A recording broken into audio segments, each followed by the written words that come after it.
Hey guys, alright, it's Brett from Mind Body Martial Arts here. How's it going? I run a channel here on YouTube that focuses mainly on old style traditional martial arts and conditioning training.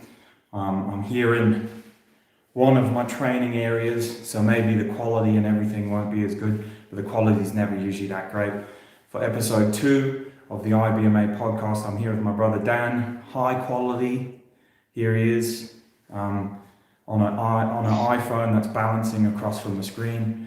So we're going to talk and catch up on some. I did a bare knuckle training video just the other day. It was a live stream one because I didn't have the time to edit anything. So did a live stream bare knuckle training video, and we're going to sort of talk about that, catch up on some stuff, maybe going into some iron body training. Talk about some topics, that sort of thing, see where it goes. So yeah, Dan, how's it going? Yeah, good man. How you going there, buddy? It looks like you're just about to do some bare knuckle training, are you? Oh yeah. Well, I thought we'd do the episode 2 of the podcast from here, so we could do some trainings, demonstrate some stuff. We've got Mahid. Vinus Goal says, hello sir. Hello Mahid, thanks for joining in.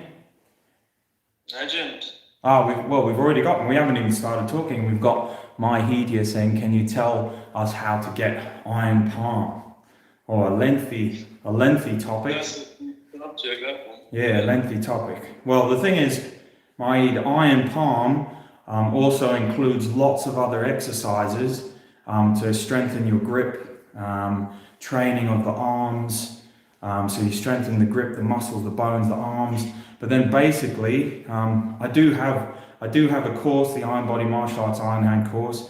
If you go on any of my other videos or my other live streams, on the blog, the description, there's a link to it. Or if you go in my video, there's so many iron palm videos that I've got here. But the course is a bit more directed.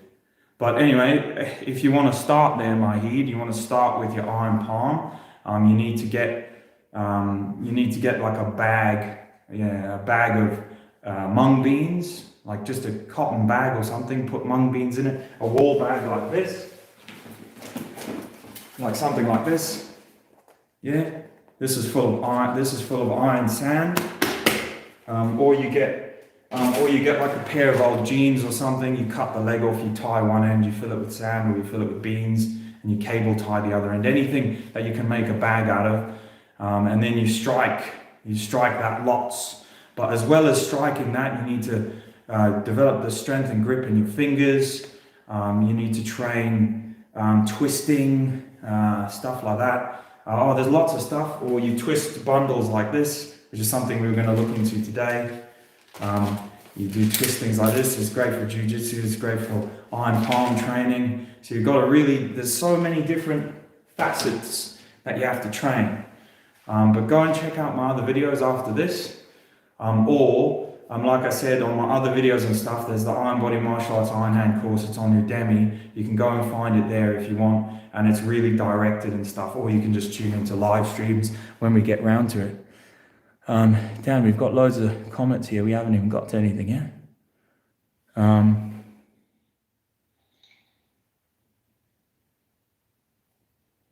Mahid's asking how much he should practice.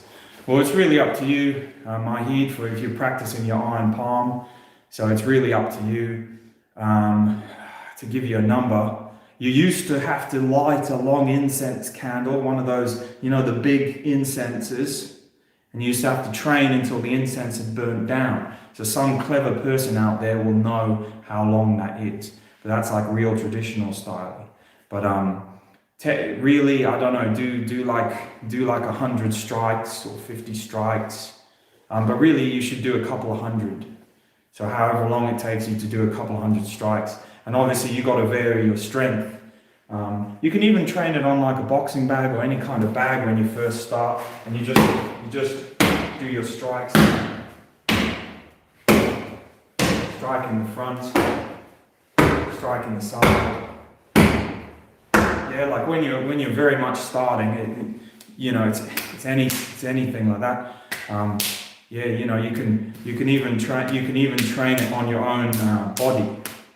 Yeah, but that's a little bit more difficult.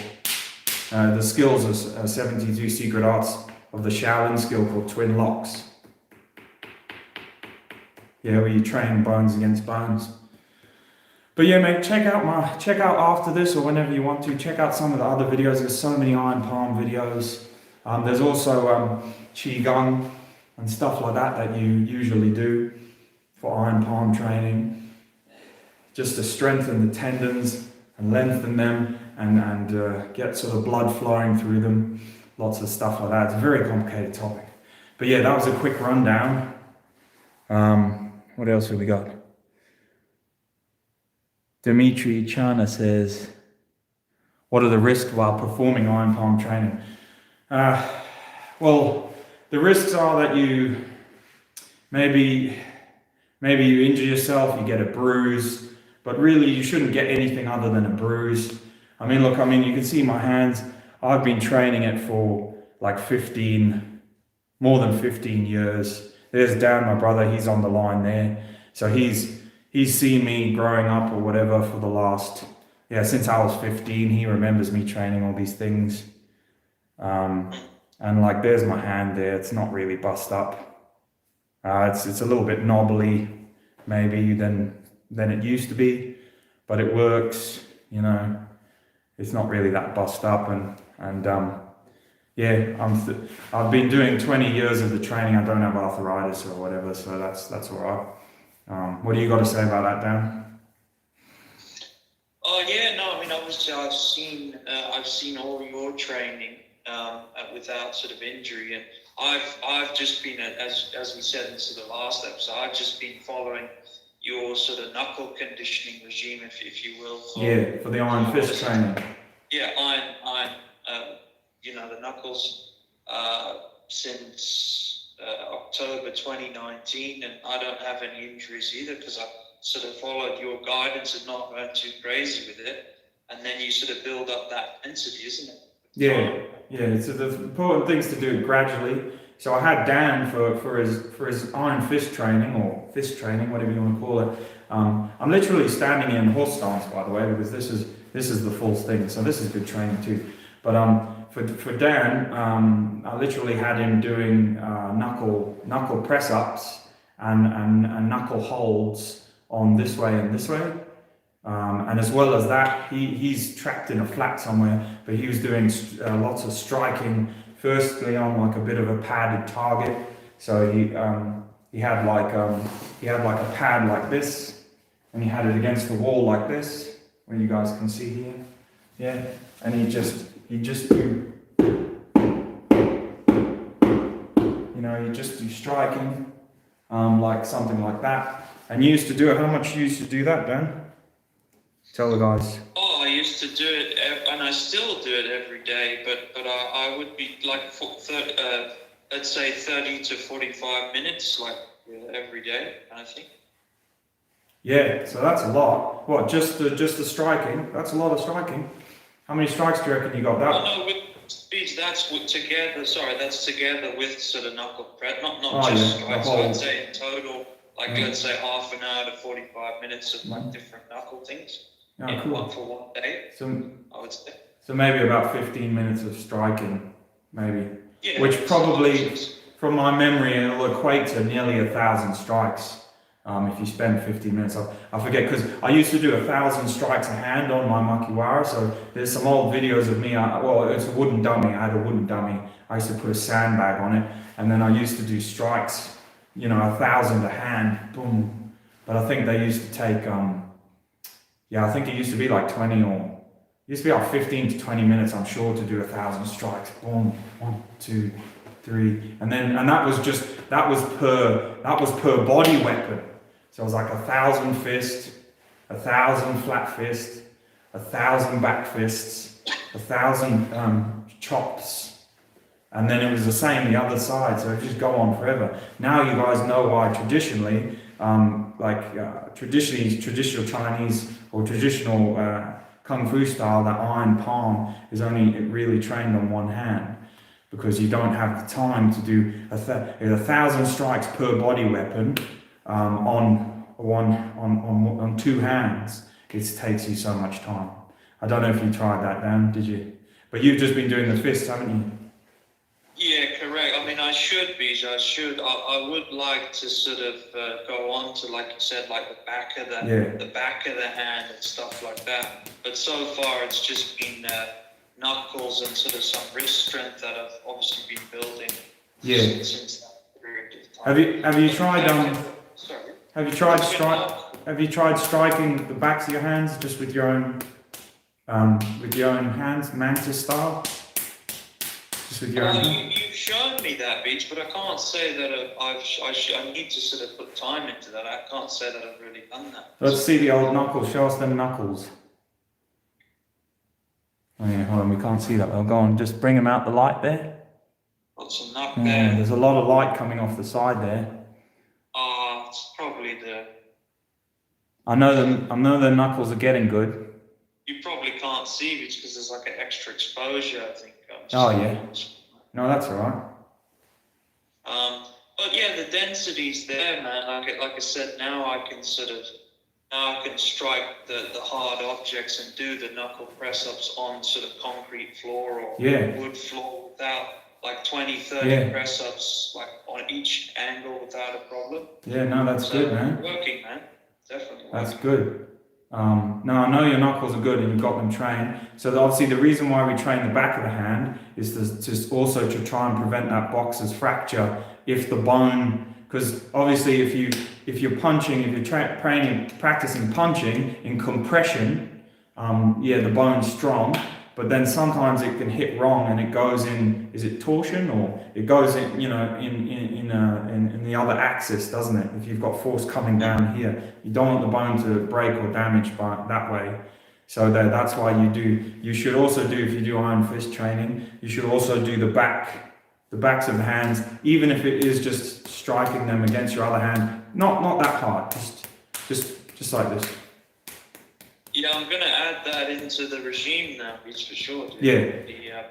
And then of course to take the iron hand into iron arm, because you really need the whole arm to be developed. Even if you don't have a bag or anything, you can do obviously twin locks where you strike the back, you're striking the front with your bag or whatever, and then you're striking the bones of your arm on the side here with this twin locks that we do. And then you just strike them. Let's give it a try. Let's see some striking the back of the hand. Go on. Give it a try. See how it feels. Oh, I'm holding the camera, dude. Well, that's not going to work then. No, that's all right. And then obviously don't forget to put your, just put some heat balm on or something like that. We did have a cool question here. From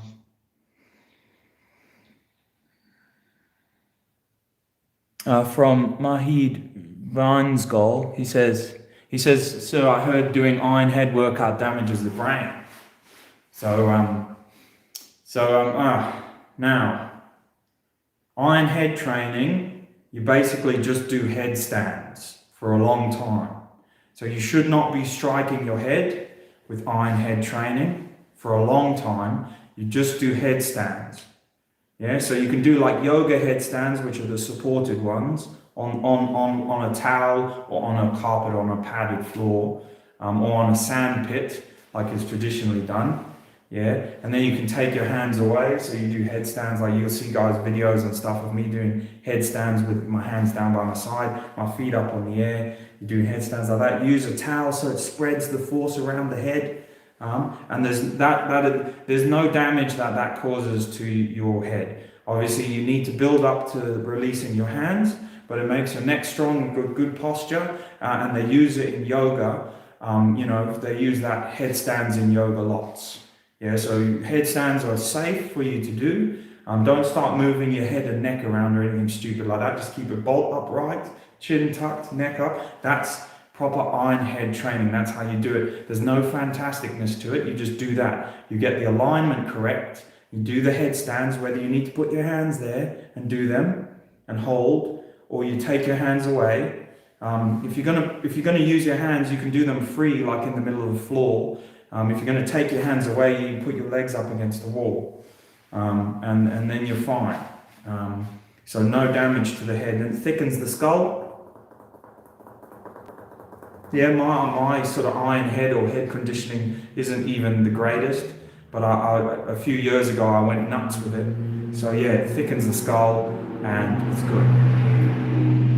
Do you remember my iron head days, Dan? Yeah, and if you recall that video in Spain, I think I filmed that. You know, the one where you do the headstand and break the marble sheets. I'm sure I filmed that true, yeah. Spanish, yeah, in Spain. Yeah, so there is a video of me breaking marble, little, like, I don't know, 2 centimeter thick marble sheets on my head, and it didn't hurt, but it's because you build up the thickness of the bone, you get the alignment right. It's nothing magical. You've seen the Shaolin guys breaking the iron bars on the head and stuff like that, you know, and the better ones bending the iron bars on the head, because cast iron's quite brittle. So, you know, if you hit it with a hammer, it breaks. And you get a long piece of iron and you hit it right on your head. If you've done some training to make your head tough, it's not as hard as you think to break. It's still very hard, but it's not super, super hard. So yeah, there we go. That was an answered question to Mahid Vine's goal. He was saying, oh, does iron head training damage your head, your brain? Well, yes, it will damage your brain. No hitting. No hitting, please. Just do headstands. That's all you need to do. Headstands. Yeah. And if you get that good that you can do a headstand on a bare floor with your bare head, you know, and you can stay like that for, you know, between 30 seconds and a minute, you do sets of that, then your head is going to be tough as anything. That's literally all you need to do. But don't rush to get to that position, because you'll end up getting a pointy head from the bone thickening. There's like my head, if I shave my hair, I've got like I used to have a normal head, now I've got a stupid point. So I kind of regret a little bit. And you know my point. You know, you've seen my pointy head, haven't you, Dan? Yeah, I have. One thing I was going to add to that, so perhaps just we could touch upon that, is because you said the guy was asking about the iron head stuff, right? Like, what are your thoughts though on the hierarchy of importance of that? Like, is it like versus a lot of the other stuff? What do you reckon? Oh, okay. So what's the point in training iron head? This isn't a video about iron head, but what's the point in training it hierarchy? No, I don't mean like the point, but I just mean like, do you think someone starting fresh, do you think there's a more important stuff for them to sort of train before going to that? Yeah, well, look, I think if you don't do martial arts, then there's not much point training iron head. But I take that back, because in yoga, it's a health exercise, doing headstands. It helps to keep your spine strong, aligned. It strengthens your neck. We got another thumbs up there. Strengthens your neck. It does good things for you. So in that regard, even if you don't practice any martial art, doing headstands is actually a benefit to you. As silly as it seems, doing headstands will help you, just the same as yoga helps you. Yeah. So you might, you can give them a go. Now here's an interesting one for you, because I was doing, this is how it can save your life, because I've done years of training regularly, my headstands and my iron head training. And one day I was camping with my friends when I was younger, late teenage. So I'd been training it for 4 or 5 years. I was camping with my friends, or probably early 20s actually, so longer than that. I'm camping with my friends, and we had a few drinks, a little bit stupid, and my friend said, oh, why don't you try and eat a hot dog whilst doing a backflip? Now, I can do backflips, but this was a stupid idea. Don't try and eat whilst doing a backflip. Bad idea.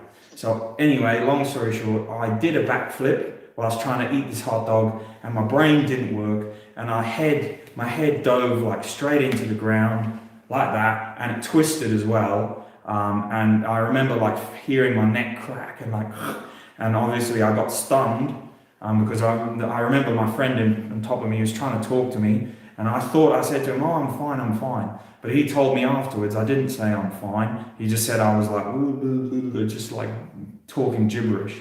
When he looked on the floor, because it was a field, the area where my head had hit was actually like a big dent in the ground, and like it had twisted, and it was just like literally like a dirt, like someone had put a pole in there and twisted it, you know. So the dirt was all torn up. There was a dent in the ground because it was in the UK. The ground was like not super hard, but it wasn't muddy.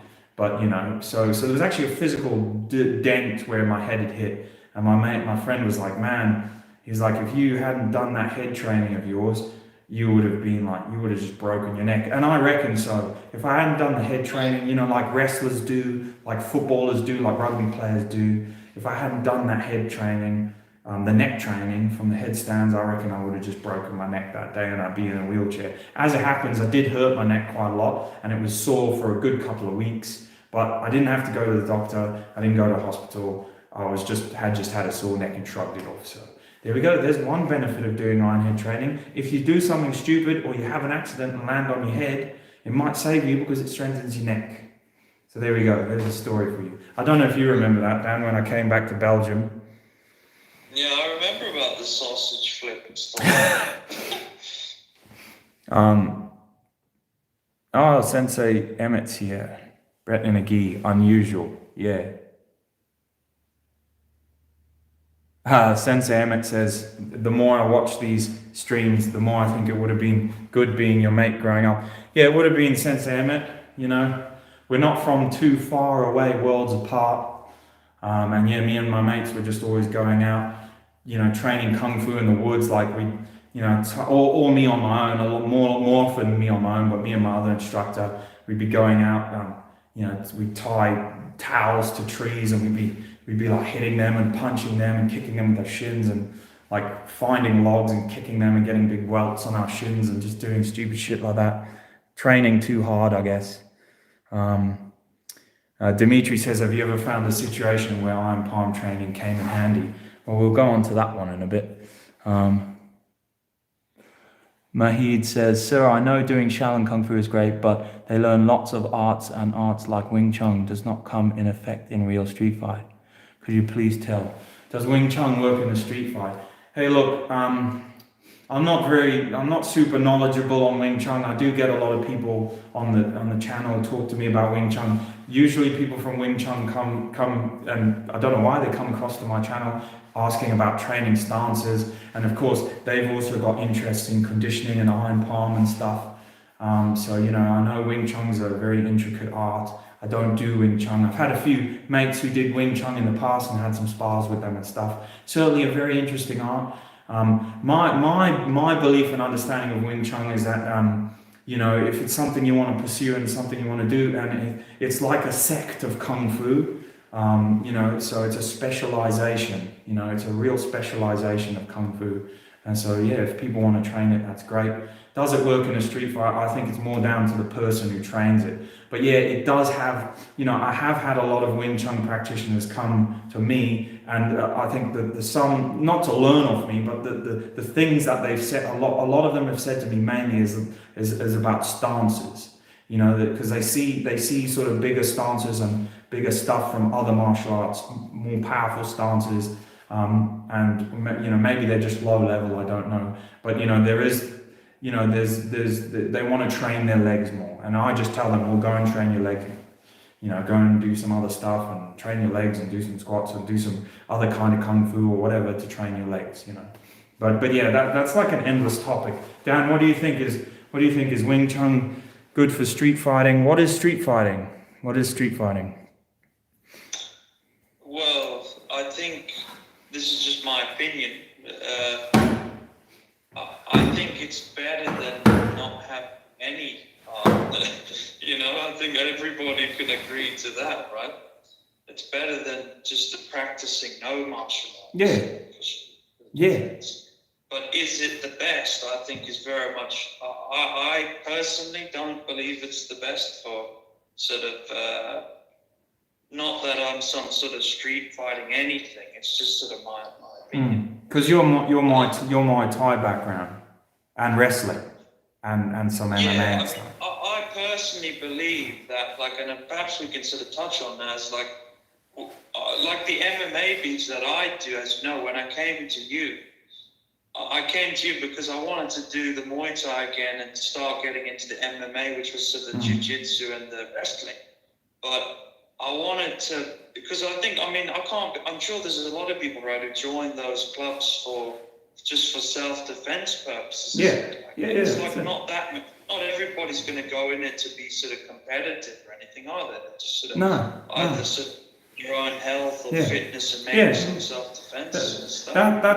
That's a very good point. Look, if you're Joe Schmo like we are, you've got to ask yourself what you want. And our friend on there asks us, well, is Wing Chun good for street fight? Well, is anything good for street fight? Like, when you're dealing with traditional arts, you've got to be very careful. Like even Shaolin Kung Fu, Shaolin Kung Fu's got such a huge syllabus and it's designed to be trained over many years, and there's so many stuff. It's so easy to learn out of context. If you don't have loads of years to commit to these traditional arts, you can end up learning some shit, basically.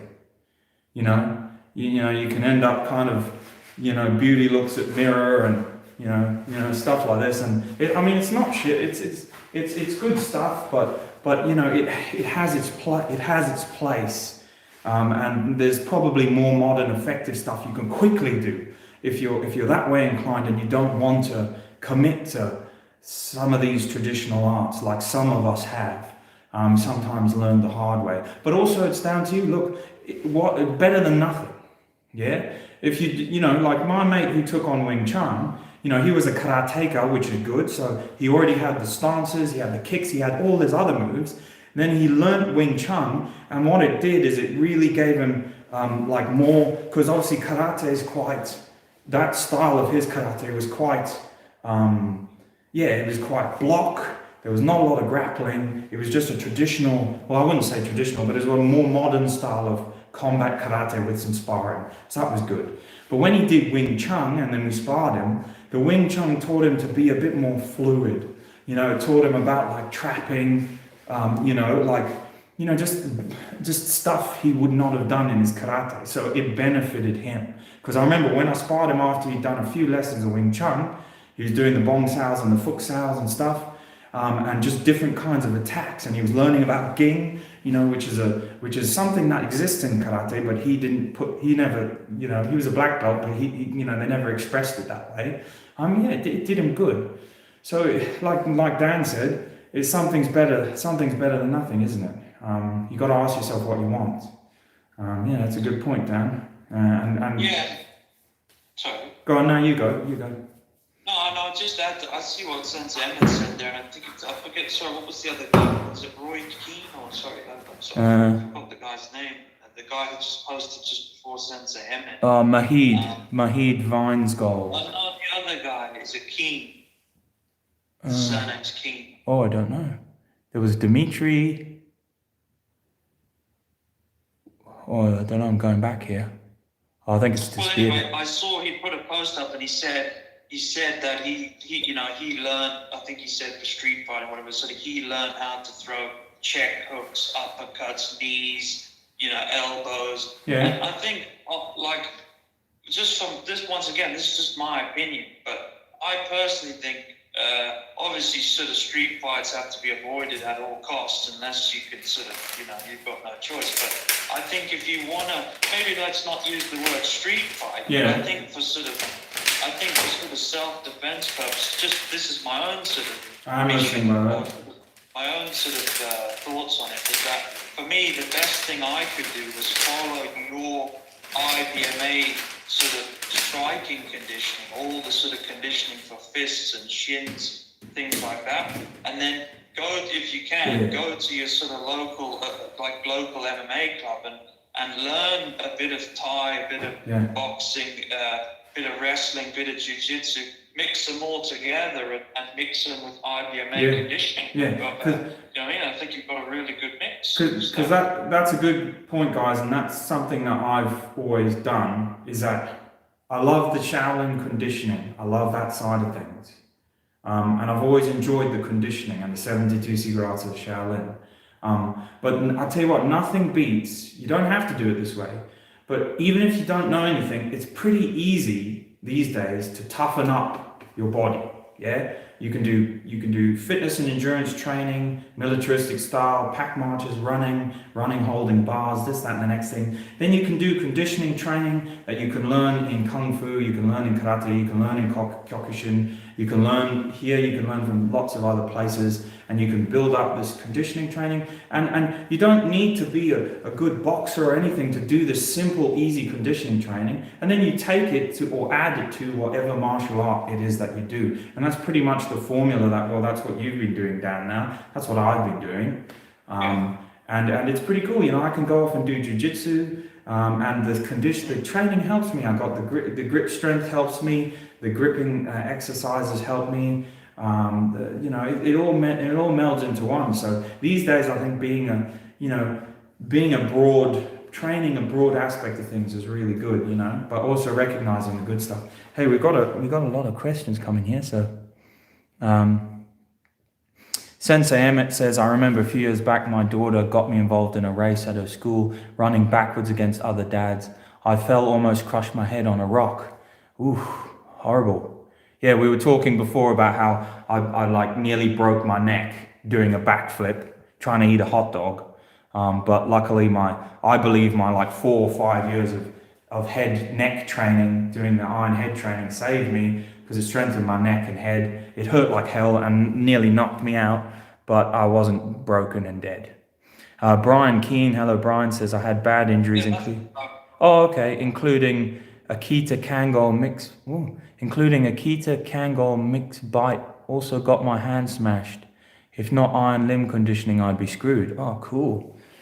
Brian says, for street fighting, I made sure I know all my punches, the check hook, both left and right sides. It's like I have brass knuckles and metal arms and elbows from the training. Oh, excellent. Yeah, well, there we go. Simple stuff. That's what Brian's saying there. Yeah. Simple stuff. You got your boxing bag. You know, just you know, you don't have to be Jet Li and dance around it. There's a lot of like ego these days. Everyone's looking at each other on their phones and taking a picture of this and that. Says me, who's filming this. But you know, just take time to just be in on yourself and just practice being shit. I enjoy practice being shit every day. You know, I'm here and I'm just like, I'll throw my punch. You know, I'll throw my other punch.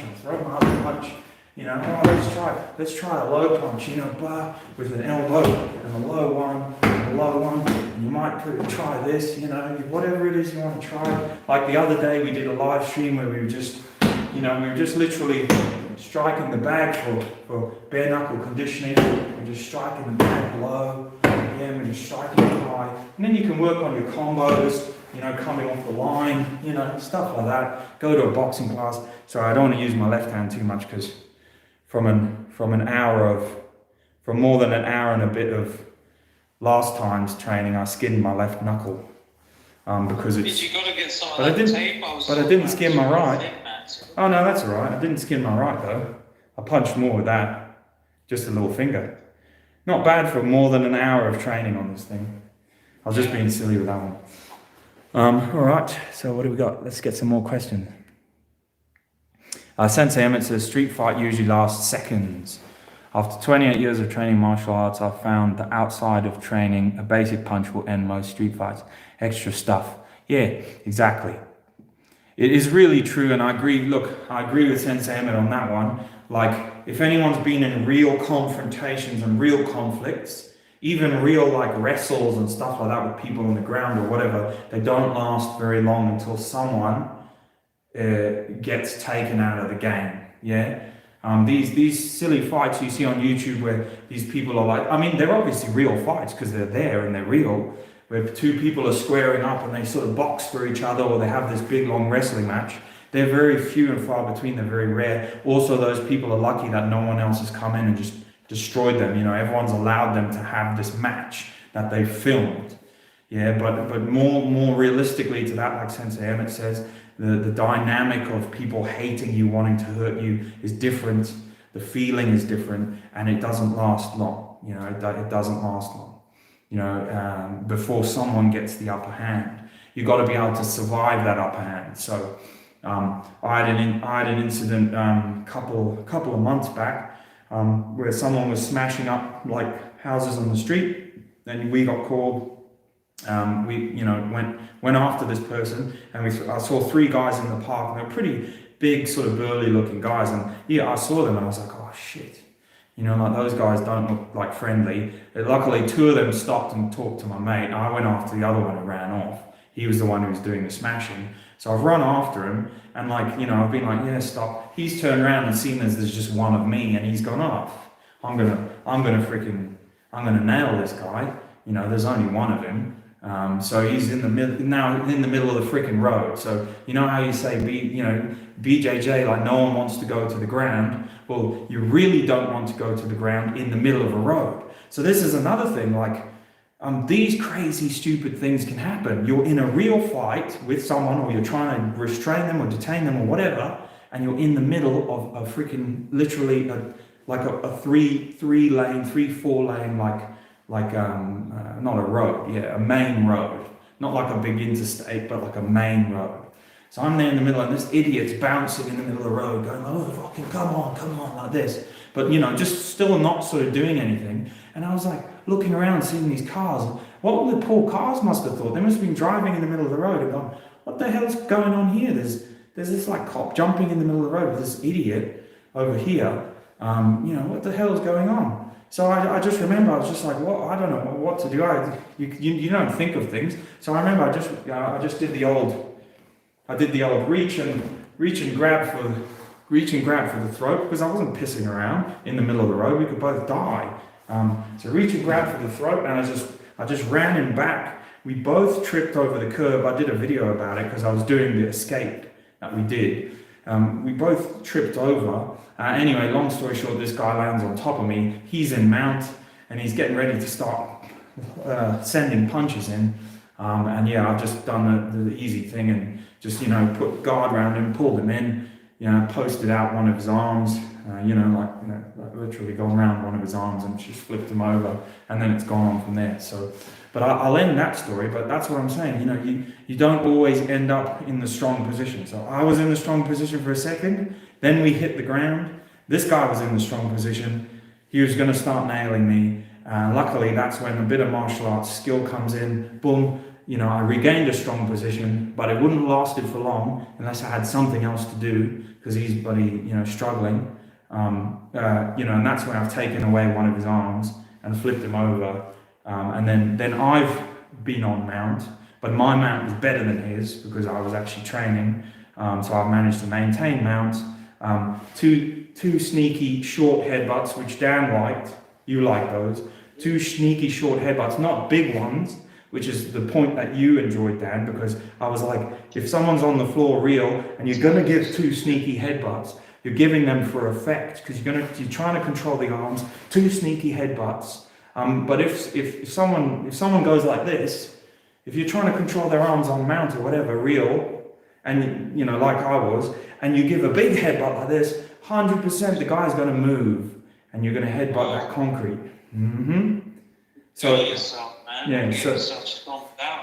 So again, it's having presence of mind to not lose control, like in that situation, and not try and reel, like, you know, maybe in a match or whatever, if you had gloves, you'd be able to, but this goes for ground and pound too in real. You see videos of people like ground and pounding, but you also see videos of people missing. You see MMA fighters grounding and pounding and missing, and they hurt their hands, they got gloves on. If you're out there on the street and you're in mount, and for whatever reason you got to give someone a few hits, remember, be proportionate and justified in your responses, otherwise you can get in a lot of trouble. But if you've got to give them a few hits, you know, it pays to give some controlled hits to achieve an effect, rather than trying some huge big knockout hit. If you miss, you're just going to break your hand. But anyway, we were talking about how real fights can switch position so quickly in just a few seconds. That was thanks to Sensei Emmett there.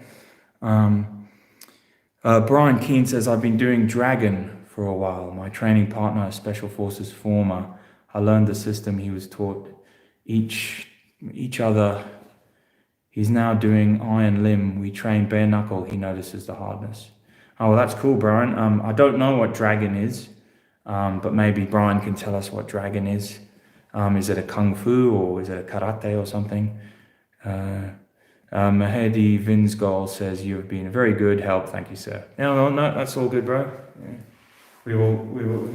Yeah, thanks for all your questions. There were some good questions there. Get some twists. Get some twists in. Have you made yourself a twist bundle yet, Dan? I actually do have a bamboo bundle, but I don't know if it's, it's the one I was using for the shin conditioning. But I suppose I can use that as a twist bundle, maybe. Yeah, again, this is a great tool for your training.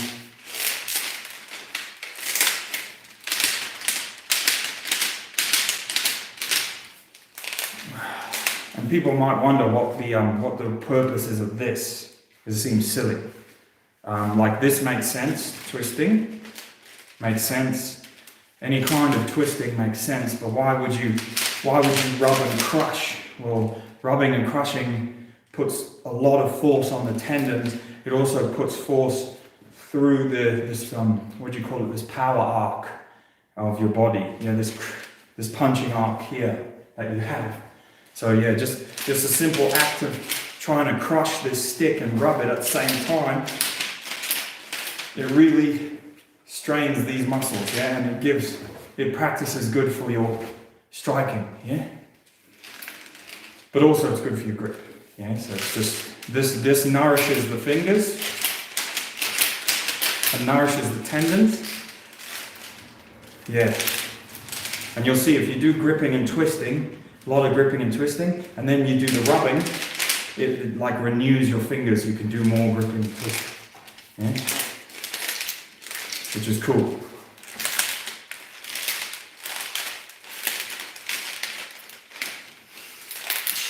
And this is the same as the exercise where you're pretty similar to where you're rolling the weight up and down. Yeah, but different but same. But this one's obviously training the individual fingers as well for making them strong. Yeah. There's you guys might not know, but there's old stories like Gishin Funakoshi tells it in his biography. There's old stories of his teachers grabbing stalks of bamboo and crushing them. If you get a stalk of bamboo, it's like this thick, and you feel it, you try and crush it, and you're like, man, there's no way these guys crush these bamboo. But I believe in torsion, twisting, because obviously they don't mention the method because they won't, because it's a secret, or they don't want to tell you, or they don't know. But I believe in torsion, because the Okinawans would know this old training method in the past, and this old twisting method of the twisting of the bamboo is how you would get the torsion if you trained it a lot, to then crush a stalk of bamboo or something, or good crushing grip. Plus it goes with the karate training as well. Seizing and twisting. Yeah, seizing, twisting. Yeah, you can tie this to something and you seize it. Yeah, as if you're twisting. Yeah, I've got some videos on it where I'm grabbing it. I just tie it into my boxing bag and I just grab it, twist. Yeah. And that's the same as like grabbing a limb or something on someone and just twisting, or if you need it for a lock, more realistically, some kind of a lock. What do you think about that one, Dan? How long? I need to add it, man. I need to add the twisting. How long have I been doing that stupid twisting for? What's that, Richard? How long have I been doing that stupid twisting for? Oh, I've been doing that years. Yeah.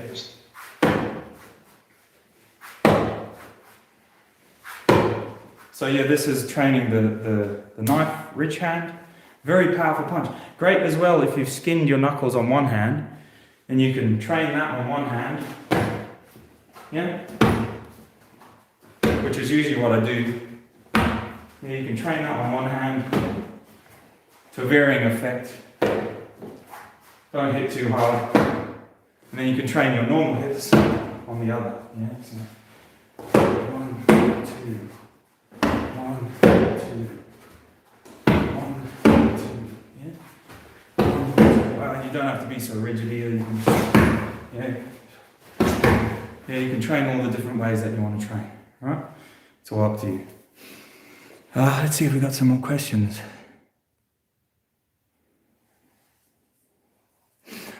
Sensei Emmett says, I assume that's dragon as in the southern Shaolin style. Oh, there we go. Oh, okay, so Brian was talking about as in dragon from Kung Fu. Oh, excellent, Brian. Yeah, apologies, mate. Like, obviously people come on here from all over the world.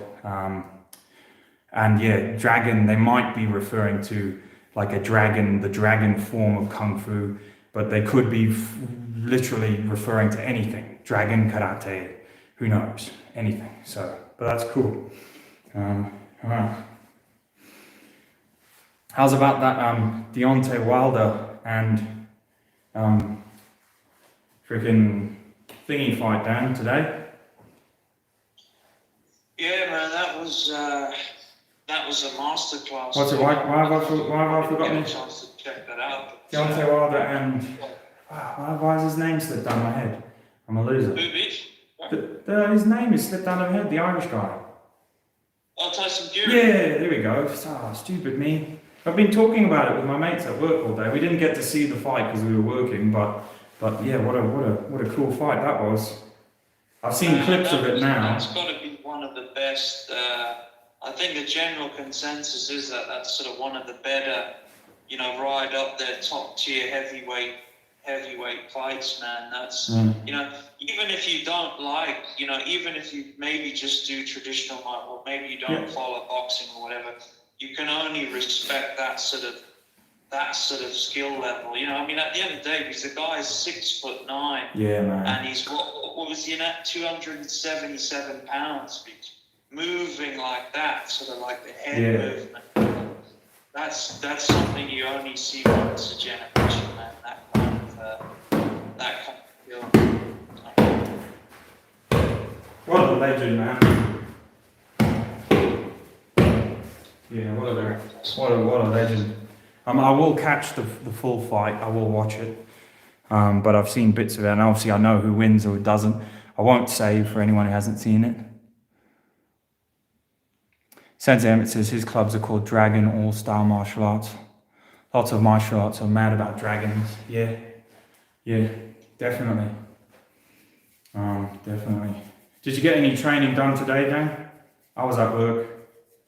I was having a bit of a rest day, but I try not to do a rest day on the sort of martial arts side. So I got in my usual vertical, horizontal knuckle press ups. Oh yeah. And some sort of monkey work. As I said, I don't have a monkey work, so just like smash this wooden table, but not too crazily, obviously in a sort of controlled way. Which was, it was good, man. It's good little bit of conditioning, which I try and do every day now, rather than sort of resting on that, just keep it going. Yeah, no, that's good, man. Like I said, just keep that pressure training, and then mix that. You can actually almost do more pressure training than you do actual striking training. Because the pressure training builds up it's a lot less injury. And it allows you to build, and then once a couple of times a week you can do your striking training, as long as you don't hit too hard, and then sometimes you go crazy, you skin your knuckles a bit, and then you have to just deal with skin knuckles, but mainly, like you say, in bare knuckles, about the push-up training and the knuckle handstand training will help you to keep good alignment, so that when you punch, I'll use a knife for each hand on this one because I skinned my knuckle, but when you punch, you're throwing good punches. When you pull, you're throwing punches that don't, they're not going to twist and bend and all that rubbish, So those are good training methods. Yeah, good training methods. Sensei Emmett says he's done press-ups on knuckles and barefoot skipping today, an easy Sunday. Oh, well, that's good. It's something. Something's always better than nothing, I tell you. Look, one good thing that's always good, I don't know, Dan, I don't think so. One thing that's always good is getting yourself like a little bundle, like this. So this is an old method from 72 Secret Arts of the Shaolin. in the manual, it really is, they just call it a bundle of stuff. But this is how you can start like conditioning training. So this is a bundle of bamboo, and it's actually loads of bamboo placemats that are just taped together. If you wet it, it becomes denser, a little bit denser. If you let it dry out, it's obviously a little lighter. But it's good. It weighs nearly a kilo for what it is, because there's like cloth and fibers in there, and it's also a little bit wet. It might even weigh a little bit more actually. So it's nice and dense, and you can use it for the striking of the bones. You can even use it for striking your knuckles. If you don't have anything ready, you take it with you somewhere. So you can use it for striking your knuckles, striking the back of the hands. I'll use it for striking the back of the hands, the sides of the bones. Yeah. Yep. And it's up to you how you use it. It's a bit silly, but you can stand and strike it like this, or you can just literally strike. And it sounds silly, but it's just a warm up. I won't strike here too much because I skin my knuckles. It's going to bleed. Back of the hand. Yeah, bones. Inside, away from the heart. Inside of the muscles. Outside, doesn't actually matter, but you strike up. Outside, you strike up. Same with the legs. Inside, away, down towards the ground. Outside, up. There's different trains of thought. And also your shins, awesome for striking the shins. Great training. Sitting at home, watching TV or whatever, standing up or chatting with your brother, and just strike those shins. Yeah, with the bamboo. Yeah, great training. And then also you can work it onto striking the body. Yeah. So maybe we'll go into a little bit iron body, Dan, because lots of people are interested in iron body stuff. You interested in iron body stuff? Yeah, no, I'd be interested to see what you got to say about that, man. Yeah. But yeah, you haven't trained any, have you? No, I haven't. Other than obviously in Muay Thai, just getting hit and punched, the usual hits. Those is a good way of training. Yeah, but obviously I haven't been able to go to the Muay Thai for quite a few months, isn't it, with the lockdown? So I haven't been able to. Yeah. So look, iron body training. Do some skipping. Do something to build your cardio up, your blood flow. Yeah, that's why you also do like Qigong. You stand in stress positions. And you do this Qigong where you're tensing. But you're not so much tensing your muscles. Yeah. You do these sorts. There's lots of Qigongs that you do, but mainly it's to get your body moving. Yeah, get your body moving. Yeah, and get the tendons stretched and everything like that. That's what the Qigong's for, and also to control your breathing. Yeah, but so easy iron body stuff for you guys. There's Kung Fu bag or golden bell. Yeah, some people know this golden bell training. Yeah, breathing. Yeah. Different directions. Yeah, there's that sort of thing. But we're going to take it even easier than that, so people don't have to worry about all that. So all you need to do, I'll just put this on to keep me warm today whilst I'm talking to you guys. I was training. So first off, yeah, every day or every other day or whatever, every day, you can do this lots of times a day. You need to breathe like this. Yeah, or yeah, so you're breathing diaphragm. Yeah, and then when you push out, yeah, you just rub. Yeah, it seems silly. You rub in a circle. Yeah. Yeah, that was silly. This is a real old, this is literally from the freaking 72 sacred arts of the Shaolin, how to train this, and you rake as well.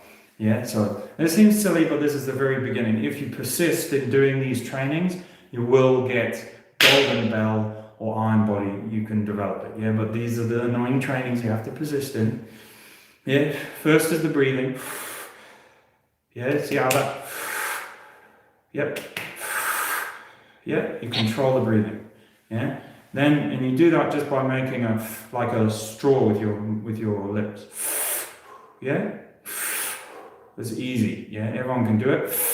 Yeah? So then every day, a couple of times a day, maybe twice a day, you know, you can do it at work, you can do it wherever, you can do it in your training session. You rub the body, you rub this, yeah? And you're breathing in. You're breathing in to that area when you do it. Yeah, so you rub this. Yeah, and then also you rake. Yeah, you rake.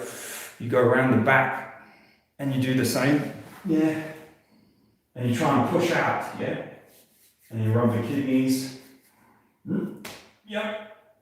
Yep. So you try and expand everything around here.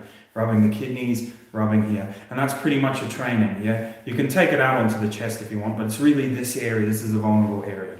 This is, this is the area you train, yeah? Yep. So that's interim training. You rub all that stuff. It seems weird, I know, I'm sorry. Just some people come on here and there's some weirdo rubbing himself. But that's the training you do, yeah? That's it, yeah? That's the start of it. And you just do that for a long time, yeah? Do that for a long time, like months and weeks. And don't think about it, just do it every day and just let the body, because what this is getting the organs used to, it's also good for you, but it's getting the organs used to like pressure, yeah? And they'll get used to pressure, and stopping internal injury, yeah? Building the fascia, building the blood flow, everything like that. So then also another method what you do is you do the same with your breathing, but you push, yeah? You push here at the navel, and you push in different places, and you build like a reverse, you use your like trunk pressure, your breathing, to push out onto your hands, yeah? And you do the same in the back. Yeah, so you can also like wrap a belt around yourself. Like I use a weights belt a lot, and then you breathe into the weights belt and you push, or a martial arts belt, which is one of the reasons why you used to wear them, a sash, and you push into the sash, yeah, just in, push it out, as in, or 360 though, not just front, yeah, and you do that, and just do that as the days go by. Then once you've done that, you can start when you're striking your bones with your bundle, or your muscles with the bundle, yeah, then you can start the same thing, breathing out and striking the body, yeah, and then it's pretty self-explanatory because you just strike, yeah. Yeah, and that's all you do, yeah, but, yeah, and so that's quite an internal method of doing it, because it doesn't require it requires like breathing, but it doesn't require you so much to tense everything up, yeah? But there's a number of different ways of doing it, okay? Usually as well, when you strike, you collapse yourself down, yeah? Like so, yeah? But there's also another method, Kung Fu Bag, where you don't collapse yourself down, you breathe out. You breathe like a big belly. So there's so many different methods. But anyway, what did you think of that? No, weird? Strange? Oh, actually. No, I mean, look, I've seen you do it before, man, and it's, it works, dude. It works. Let's do some rolling. And someone asked me actually yesterday, or I think on one of the live streams, they said, you know, can you prove your iron body? I guess iron body martial arts is insinuating I have an iron body. And I said, look, the point, you know, the point of training iron body is to be better yourself than you would have been. So it's not really a case of me smashing myself with lead bars or something like that to show, or breaking things to show iron body. The purpose of it is just for me to be better than I would have been. So in essence, it doesn't matter, you know, whatever goal you achieve is fine. And you don't need to necessarily prove, just be better than you were before. You know, that's all we care about. Yeah, don't worry about breaking, don't worry about proving, don't worry about whatever, unless you need to prove to yourself. Just worry about being better than you were before. Yeah? What did you say about that? What do you reckon? Yeah, I mean that's this whole sort of, that's a sort of what would you call it? Sort of, I don't know if it's like a this whole prove you're this and that sort of came out with the whole internet YouTube thing, isn't it? Like you said, that's what it's really about, what you just described. But it seems that you have to sort of, for some reason, you have to sort of prove these things, right? It's not really relevant, is it? No. Not relevant to your own training. No. You know that you got better. You know that your shins are tougher. You know that your body's stronger, and that's all that matters. You've done it for yourself. Well, exactly. Like to better yourself. That's it. Yeah. So yeah, you don't have to. Yeah, don't worry about. Like there was a lad on YouTube here who was taking some decent hits to the stomach. Like he had an iron. I haven't seen him around in a while. He had an iron stomach channel. He was just some lad from America, and man, I think he was pretty young as well. I was like, man, that lad's got a way better like iron stomach or whatever than I have. Like I don't think I could take those repeated hits for so long, and it was awesome. But I went on his channel. I said to him, I said, man, like you don't have to prove anything to anyone. Like just stop letting people hit you like that. Do you know what I mean? Because like these people, they were trying to smash this lad, but you know he told them to, so more for him. But you know, like one day it'll catch up with you. You know, you can't take hits forever. You know, of that nature from humans. You know, training's different. Yeah, training's different, but yeah, another good training tool, obviously, for anyone to get themselves is a nice bar like this, something like this, engine bar, axle bar. This one weighs about 15 kilos, and again, something like this is great for, or a sledgehammer, something like this is great for grip strength, your grip strength training. So you do your twists. You do your twists, you know, work on your twists, like we were saying before, yeah, do a lot of those, and then you can get your weighted bar, and you can just work on, again, you're working this solid, this inner trunk, this fighting arc here, and you know, just working on, just freaking, it's simple stuff. Keeping it controlled, so it's not wobbling. Keeping it controlled, walking it down, and you hopefully you guys can see and you just do it slowly and give the muscles time to get used to it. You can see the tension, the torque that it's putting on the muscles, yeah. And then obviously you can do twists as well. Yeah, twisting, yeah, curling and twisting, getting that leverage.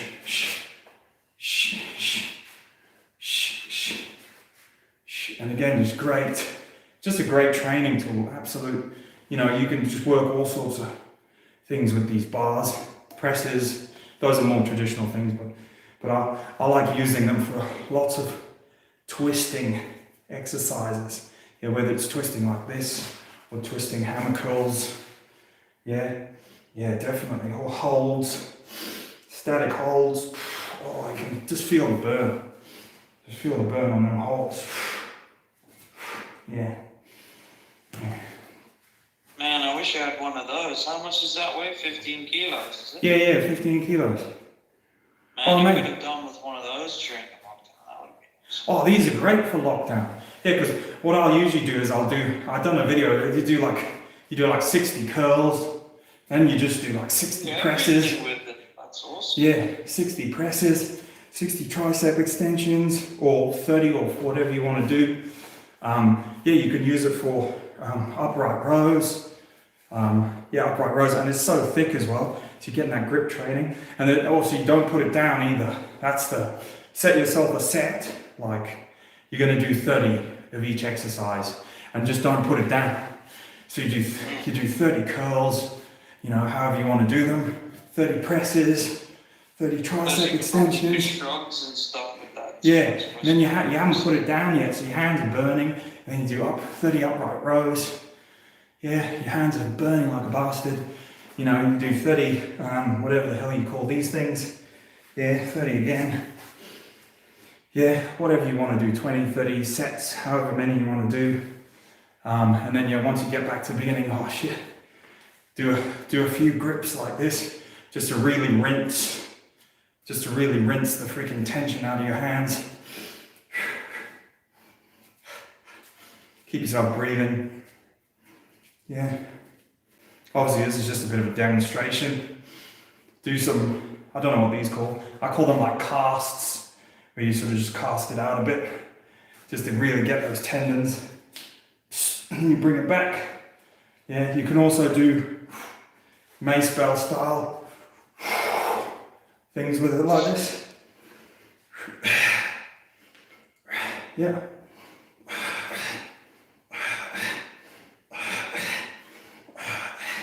Yeah, and you can see that you can use it for your stances.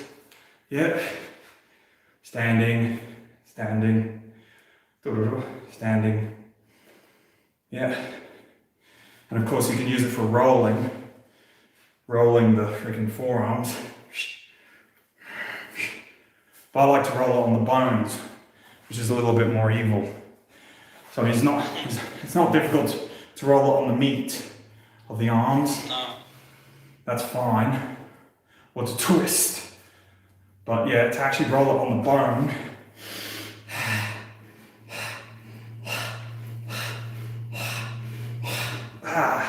It's evil. Evil little bastards. Here we go.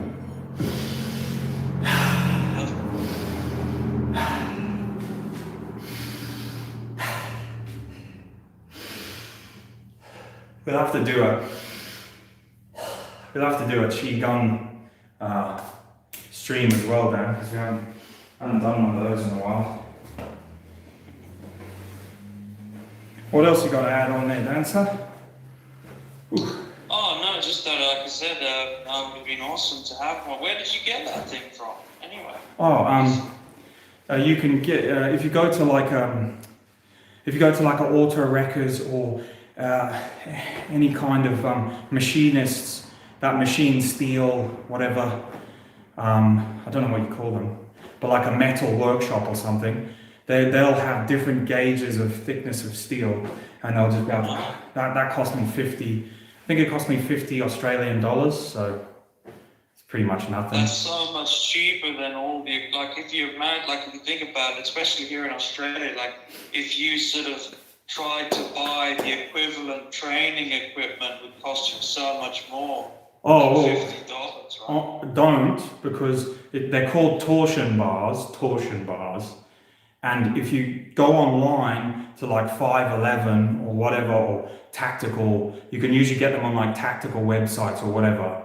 If you try and buy a torsion bar from them, it costs you hundreds. Fancy, bloody, covered in plastic, or the latest fitness store. Oh man, they just rip your pants down. But don't go to them. Just literally go into town or go into your industrial area, find a place that cuts metal and get yourself, I want a 25 kilo torsion bar. Sorry, I want a 15 kilo torsion bar, I want a 20 kilo torsion bar. Bit of steel, I'll cut it for you. A lot of fire departments and stuff use them, so they might already make them for these people. You might even get them cheaper.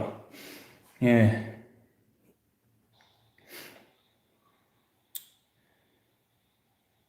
Yeah, that's pretty awesome. Yeah. What do we got? Mr. Lime says, "Sup, do a 540 kick." Sorry, Mr. Lime, I didn't see your comment there. I don't think I could do a 540 kick if I tried.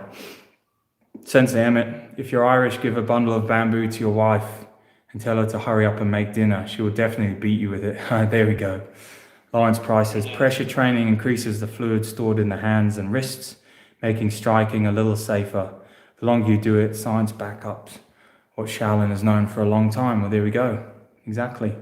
Douglas Dulac, you do the preliminary for 100 days or until the Qi rises up from the middle dantian and moves up and over your chest until the middle dantian is full, then move to the next stage. I use iron training to develop the internal Qi as well as building the prowess of the results of the training more of a Buddhist perspective. Sledgehammer works well too. There we go. I think Douglas Dulac's talking about the iron body training there, because we were doing a demo of the breathing and the pressing, and then pressing, and then striking. Yeah. So, but there we go. He's given you an idea there. The usual iron training in 100 days, 30, 60, 90. Usually it's sets of 30. 30, you progress to the next stage after 30 days of training it every day. But I like to, there we go. Douglas says, yes, that's right. I like to give people longer than 30, just because I'm a bit like that. I like to give them longer, because these days, in 30 days, most people won't train every day. They might miss 1 or 2 days, and they don't realize how much of a chunk of their 30 days you've missed. Because if you're only doing 30 days, 1 whole day, someone could do the math, but it's a big percentage of your training gone. So yeah, that's why I don't really agree. I think Doug says he agrees. I don't really agree with these iron palm in 100 days programs that people do, because 100 days is like the bare minimum. And iron palm, yeah, it's like the bare minimum, really. 100 days.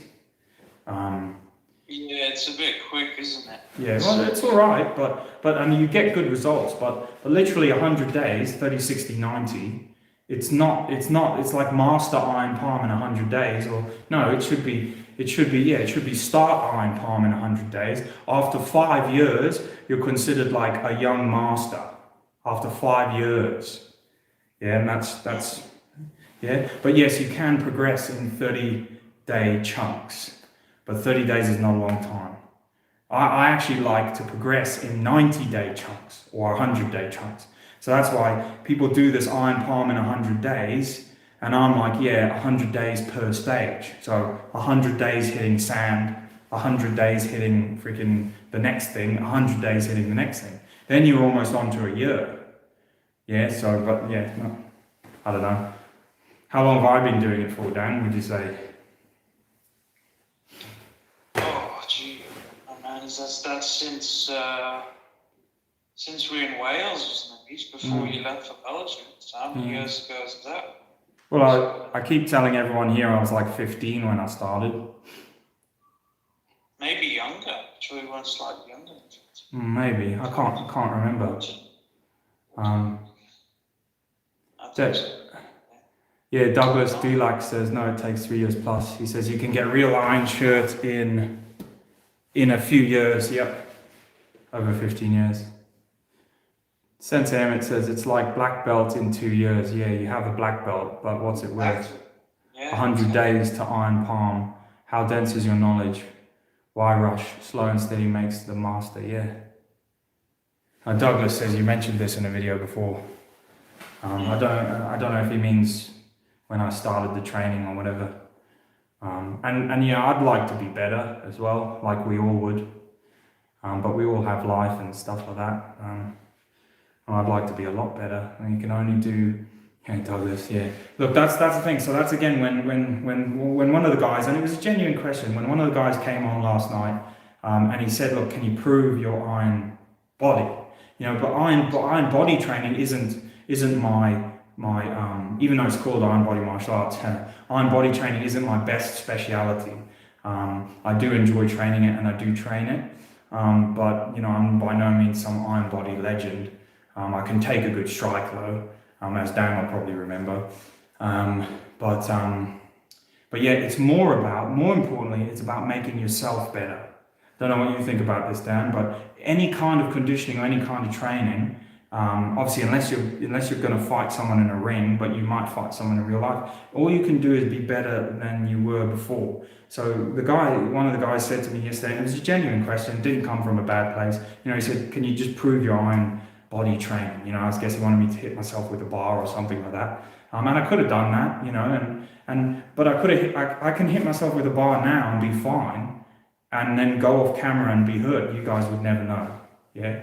So exactly. It's easy to hit yourself with a bar and pretend it didn't hurt you. But the more important thing is the training, just doing the training, and just so that you're better. So me today, I'm better than if I didn't do it. And it's the same goes with the bare knuckle stuff, the same goes with the boxing, same goes with your jiu-jitsu, same goes with any of your martial arts. I don't know what you think about that, Dan. The only thing I think about is I've given up trying to be better than anyone else. And maybe you shouldn't do this. I just want to be better for myself for the next day. What do you reckon on that one, Dan?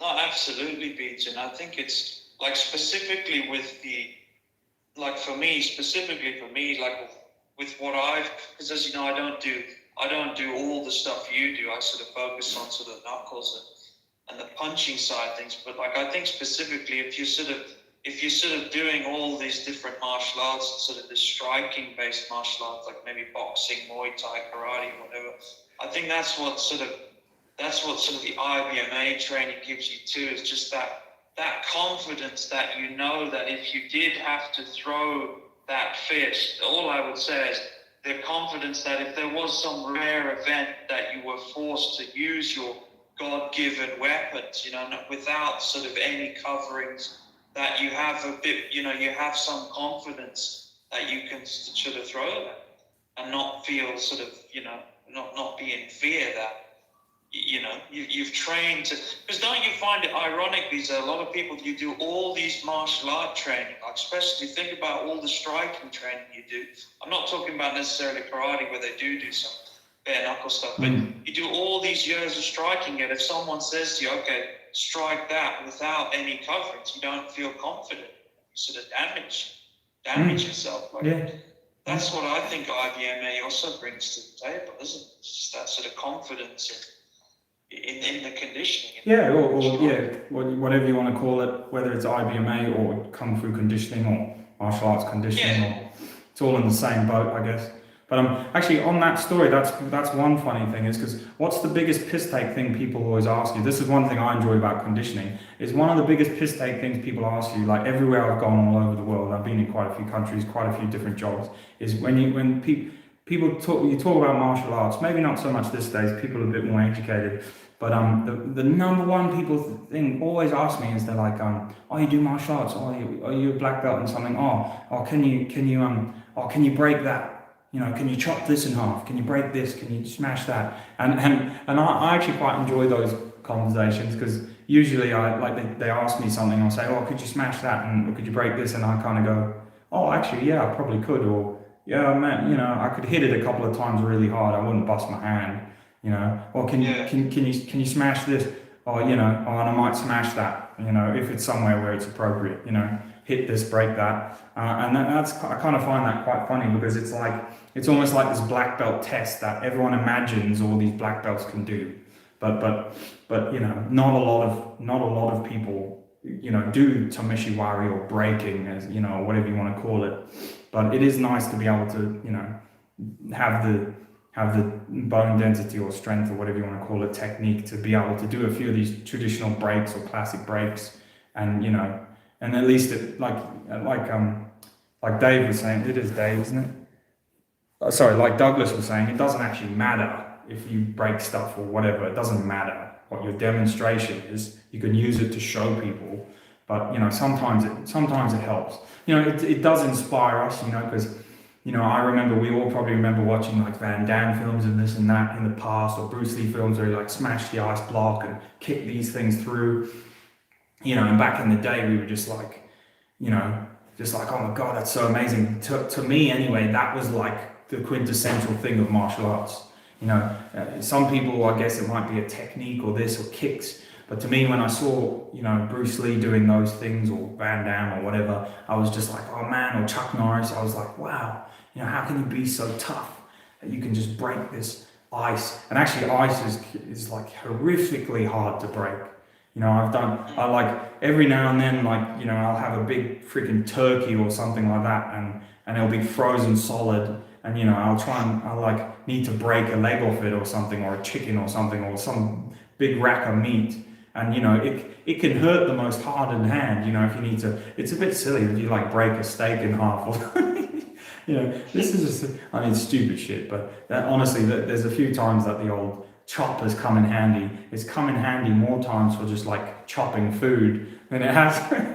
Well, no, it comes in handy. Someone asked before, has like iron palm come in handy? Well, yes, it comes in handy when you hit stuff, or you do something, you know, using it, you know, and you don't damage your hand, basically, or you're punching and you don't damage your hand as much. That's literally all it's for these days, I find. And rather than that, you're gonna give the death blow to someone, you know, on their heart and stop their heart and all that rubbish. No, you just use it to make your hand a little bit stronger. That's my version of it. You know, because the moment you go around thinking you've got this one hand death punch is the moment that someone just knocks you the hell out, basically.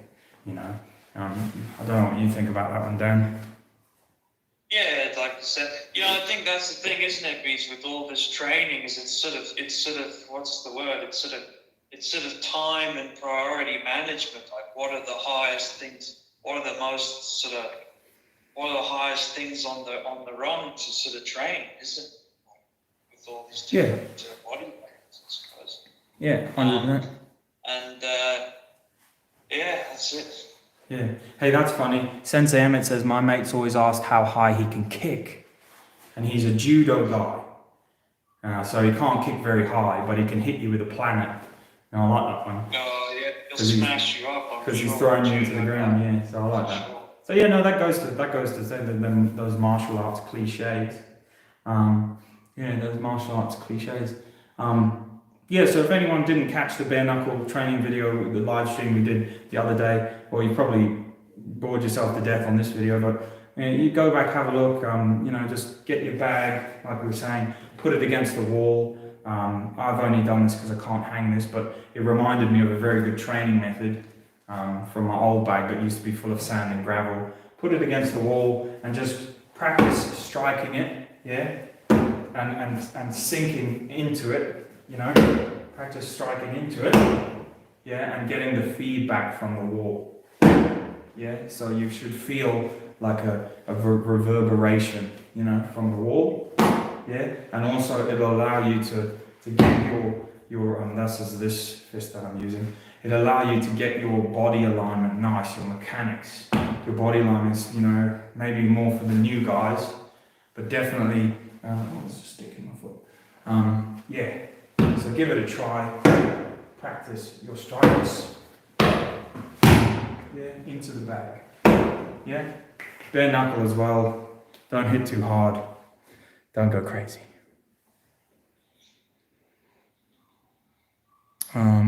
Sensei Emmett says, Brett, have you ever seen Peter Constantine's double hip strikes? No, I haven't. I'll have to have a look at those. I don't know Peter Constantine. I'm pretty sheltered sometimes. Dan, have you heard of Peter Constantine? No. What is a double hip strike? It vaguely sounds familiar. A double hip strike. I'm trying to think. I think my friends were saying something, but it might be one of those things that we know of, but we just don't know we know of it. If that makes sense. I don't know if that makes sense. Does it make sense? Like, is it a kick or a sort of a double punch? I don't know. We'll have to wait till Sensei Emmett tells us some more. David Hughes, hey Dave. Dave's cool. Dave's a bouncer, I believe, from I can remember 25 years bouncing the rough streets. What is it? What is the David Peter Constant? I can't say his name. Sorry, Peter. Yeah. Peter Constantine. He says it's like systema striking. Okay. He runs British Combat Association. It's a punch, but it's powerful. Rock has martial arts journey, done a video with him. Oh, okay. Oh, now the name does ring a bell now. With the British Combat Association. Is it something? Hmm? Oh, he's that like, I think he's a slightly older guy, but I think he's got quite a big channel. Not that the channel matters, but he's like quite like a tough, like monstery older guy who like destroys people. But that'll be it, because a lot of Systema striking is directional. And yeah, I enjoy, and I think it's something people should look into, is directional striking, because like I was saying, everyone thinks of striking, they just think linear. You know, they think, oh, punch straight, or you hook around, but you can, there's strikes that you can do. You know, you don't just need to hook something. You don't only have to hook someone like this. You know, you can hook down, yeah. You can rake up, and this is some of the more like exotic things you see, like say in kung fu and stuff. But they're there for a reason, because they affect the body. You know, you also do it in traditional jiu-jitsu, where you strike up like this. You know, usually for limbs, yeah. You strike up like this, and then you maintain your forward guard. You know, so you strike like this. You know, someone's hit, boom, boom. Yeah, you guys all know this from jiu-jitsu. Boom, yeah.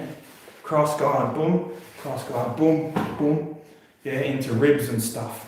Yeah, and then again, like we were saying there, follow the line of your fingers. Yeah, down. Yeah, so like a raking down into the solar plexus. Boom. Great opening guard up. Striking down. But these are, you guys will probably know this, these are a lot of little aspects of Budo or fighting martial arts or Systema. Systema picks a lot of stuff up from old shit from traditional Japanese arts. But people poo-poo it a lot these days. But some of our older jiu-jitsu friends and some of the older guys will know stuff like this that actually works. There's also like, you get it in not Chinna. It is Chinna, yeah. You get it in Chinna as well, the pressure point. Everyone says pressure point fighting, and you go, oh, not, you know, oh crap, you know, oh no, touch martial arts. But you get it in pressure point fighting too, where you're striking like, not just with your fingers, but you're striking like into compressing points of the body. Like there's one where you strike like the top of the floating rib and the bottom at the same time. Yeah, so you compress them, and it looks really silly, and it doesn't seem like there's a lot of power in it. But if you do it to someone in the right place, you kind of cause this weird double compression inside, and it's actually really horrible. One of my instructors did it. I don't actually know it as fully well myself as I should, but one of my instructors did it to me, and it felt like my freaking liver was going to explode or something. It was horrible. It felt like he like grabbed. Yeah. Do you know what I mean? It felt like he grabbed the inside of my stomach and just like squeezed it, because he just came in here and he went up. He went like up this side and like down this side on the floating rib, or it was just behind the kidney. It was horrible. Some of you guys might know the strike actually. Yeah. Anyway.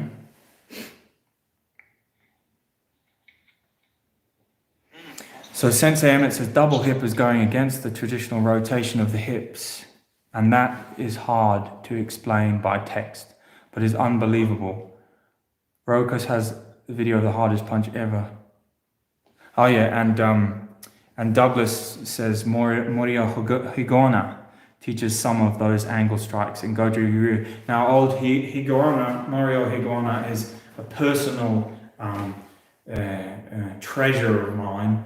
A big inspiration, that guy. I mean, obviously, probably everyone on this list or everyone watching knows of Morio Higona. Do you know Morio Higona, Dan? Do you know him? You better know him. Otherwise, I'm going to man you. Who is he? No, I don't even want to tell you now. If you don't know, you're just going to catch fire. I'm just going to wait till you catch fire and disappear if you don't know who Morio Higona is. I might fan the flames myself. No, I'm just kidding. Oh, he's just he's basically like one of the top guys of Goju Ryu Karate. He's just been an icon of traditional Okinawan karate for years. You know, one of the hardest trained guys. He's not that big either, but he's short and stocky, and a real nice looking guy, real nice guy. And he's got just hands like sledgehammers. Funnily enough, he does go to China and get Ditta Joe from, or used to, from a master, or his master that he used to say. I don't know where he gets his Ditta Joe from now. Yeah, and his wrists from all the Hojo Indo, all the twisting. Got big fat wrists. Yeah, man. David Hughes says to Sensei Emmett, I agree the systemic strike took me a long time to get my head around. It's always best to just get a good instructor and jump into training with the school. Yeah, definitely. Yeah, for those more intricate matters of like Budo and these angular strikes and stuff like that, you just cannot learn them on a video. You have to experience them. There's a guy that Dan the Wolfman talks about. Dan the Wolfman. Again, another great channel. You know this. You know Dan the Wolfman, don't you, Dan? Do you know him? No. Oh, okay. Oh, he's like just an old school MMA fighter, and he's kind of come out in defense of traditional martial arts because everyone in Rockhouse and all of them always poo-poo traditional martial arts. But Dan's pretty much trained in a lot of them, trained in a lot of systems, but he's also, you know, a proper MMA fighter, a bit old school now, and he's been there and done it. And he's basically one of the few people who've come out and gone, no, Aikido, you know, Aikido does work. Steven Seagal could have twisted the shit out of a lot of people, even though the general sort of modern consensus, the popular opinion is that he's fake. You know, he might have told a few fibs, but the popular opinion is that he's fake, and every little YouTuber can just destroy him. And the real truth is, from proper Budoka who train, the real truth is that no, Steven Seagal could hurt you a lot. And that's the truth, guys. He really could. He's huge as well. Yeah. He's a big guy too. Yeah. I mean, look, I think over the years, people have exposed maybe a few lies that he's made and a few things about his character and issues with women and this and that. But those things aside, you know, he's a very skillful Budoka at his, is it Tomiki Aikido? At the more at the different, more like vigorous, more vicious style of Aikido, not so much the same as Moriushiba's one, because it's split off. The school's split off. So yes, so anyway, Dan the Wolfman, where was I going with Dan the Wolfman? I was saying, no, I've forgotten now. But anyway, what were you talking about? Oh, I've lost my train of thought. What was I talking about? Just talking crap, and now I've forgotten what I was talking. Well, I don't know if it was along the lines of what I was going to say here, but you know, this whole, maybe that's a good topic, is, you know, this whole sort of, like you're saying, there's some people who sort of can't seem to separate, or this whole, you know, traditional martial art, MMA, or I know you said there's like a fan club, maybe it's like MMA fanboys, and they just sort of, they just hate traditional martial art or whatever, right? Mm.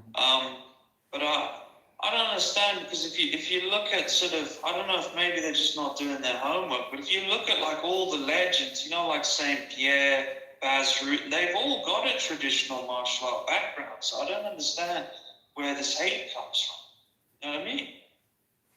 Yeah, I don't know, man. I mean, I know there are closed-minded people in traditional martial arts community, and people like Baz Rutten and even Chuck Liddell, he used to do Kempo karate and stuff like that. They've used these systems as their foundation, and they're inherently fighters, and then they've taken them to the fight ring, you know. But certainly you will never see those people. Oh, sometimes you do actually. So you usually don't see them poo-pooing those things, other than for the weaknesses in those things that they deserve to poo-poo. Like, you know, I did karate and we did too much of this, so I went away. And that's pretty much my stance on, you know, on martial arts too. It's like, do your martial art that you love, but be wise enough to know what's missing from it, you know, go, you know, so do your karate, but know that your grappling probably sucks, and don't rely on Don't rely on black belt and above level bunkai to really be that you're going to be great at grappling. Do your bunkai and all your karate grappling, but go and spend a few hours in a wrestling or a jiu-jitsu dojo or school, and you will soon realize that, okay, there's a lot more to grappling that I can learn from specific grappling styles. Is this for me? Maybe I should go and do some of these things, because if I come up against a wrestler, they're going to eat me for breakfast. And you might come up against a wrestler. That's not to say that a lot of your traditional stuff, because I've been there too, that's not to say that a lot of your traditional karate stuff might not make you survive better against a wrestler than if you didn't know karate, but don't expect to be destroying these wrestlers with these karate moves. It's not going to happen. They're just going to wrestle the crap out of you, so you might as well go and wrestle as well. Just empty that glass. I think there's too many traditional martial artists don't want to empty that glass. They're happy and safe. I've met so many people like that, and hey, do you know what? It's fine. They're happy and safe doing whatever style of karate or kung fu that they do. There's lots for them to learn in that style. There's more than they could learn in a lifetime. So they're just like, I'm going to stick to this. But you need, I don't know about you, Dan, but I think you do need to just branch out a little bit sometimes. What do you reckon? Yeah, I think it's kind of like this whole, I know this has been sort of a big debate on your channel, this whole sort of sparring thing, isn't it? This whole sort of sparring, no sparring thing. And like you always say, it looks sparring, no, it isn't the same as actual conflict.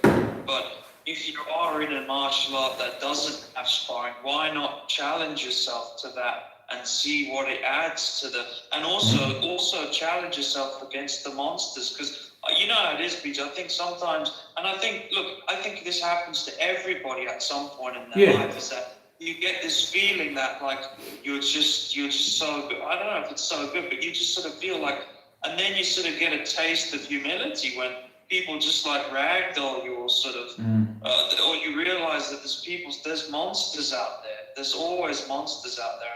It's best to sort of, learn it that way. It's a better way to learn, I think. Just push yourself on the sparring and the grappling, and just put yourself out there, isn't it? Rather than sort of playing it safe.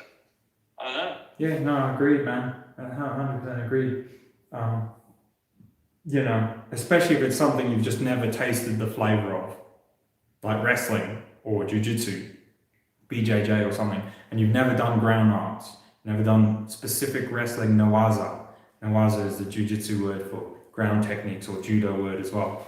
For ground judo word, it's a Japanese word. What am I saying? Judo word. You guys know what I mean. It really helps. Do some judo if you've never done grappling or whatever. You learn some awesome stuff. And judo is awesome too, because even if you're sort of pretty damn good at wrestling or jiu-jitsu, you will see they're going to get you with those throws, aren't they? And the trips that are not as prevalent, I believe, in this wrestling side of things too. Yeah, man. Yeah. And like you said, it always helps to go and do a bit of sparring, just to sharpen yourself up, and you don't realize how slow your reactions get, and how fast people actually move until you're sparring someone, and they're like, and you get hit with like a combo, Yeah, and there's really good people out there, and that definitely gives you a false sense of security when you don't face the monsters. So look, I will agree. That is definitely a problem with like doing just conditioning, doing like traditional. So stuff like what I do, a lot of the time. They're doing lots of conditioning, maybe striking a bag, striking a wall bag, training your bones, training your things. But there's no buts really. That is a problem with that, is that, yes, you're practicing your strikes and this and that, but you're actually doing training exercises. So, you outside of your training exercises, you've got to, like you might be striking, like a wall with a pad on it, and practicing your front strikes, or you might be practicing like a boxing bag on a wall, and practicing your, your front strikes. And you might be practicing like your actual iron palm stuff with the iron palm bag, into those things you've got to try and work some more combat realistic stuff. But that still isn't sparring.